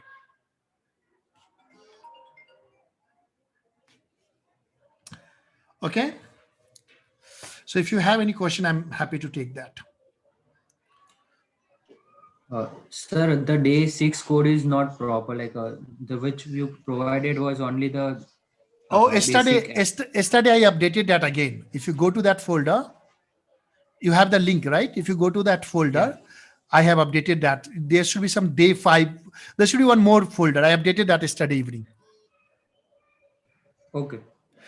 Okay, let me show you. So if you go to this drive, okay, so, and if you go to HXA training, go to day 6, and now it has this demo5 demo.zip also, which I uploaded yesterday.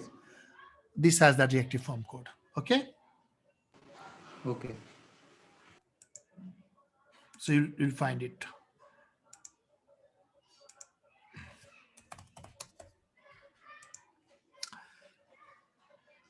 All right, everyone. Then if you don't have any question, I'll let you go. If you have any question, you can ask me now. You can ask tomorrow. Tomorrow, come up with fresh mind. 4 to 6 hours of our training is left. And I hope you are enjoying it. Yes, sir. Yes. Yes. Yes. All right, then. Okay, Mahendra, over to you. Yeah, I'm good, Dhananjay. I think we can conclude, yeah. Okay, see you all tomorrow. Come up with fresh mind. Very important topic. Very important topic tomorrow, okay? Bye. Thank you. Bye. Yeah. Thank you. Bye. Thank you. Bye. Thank you. Thank you.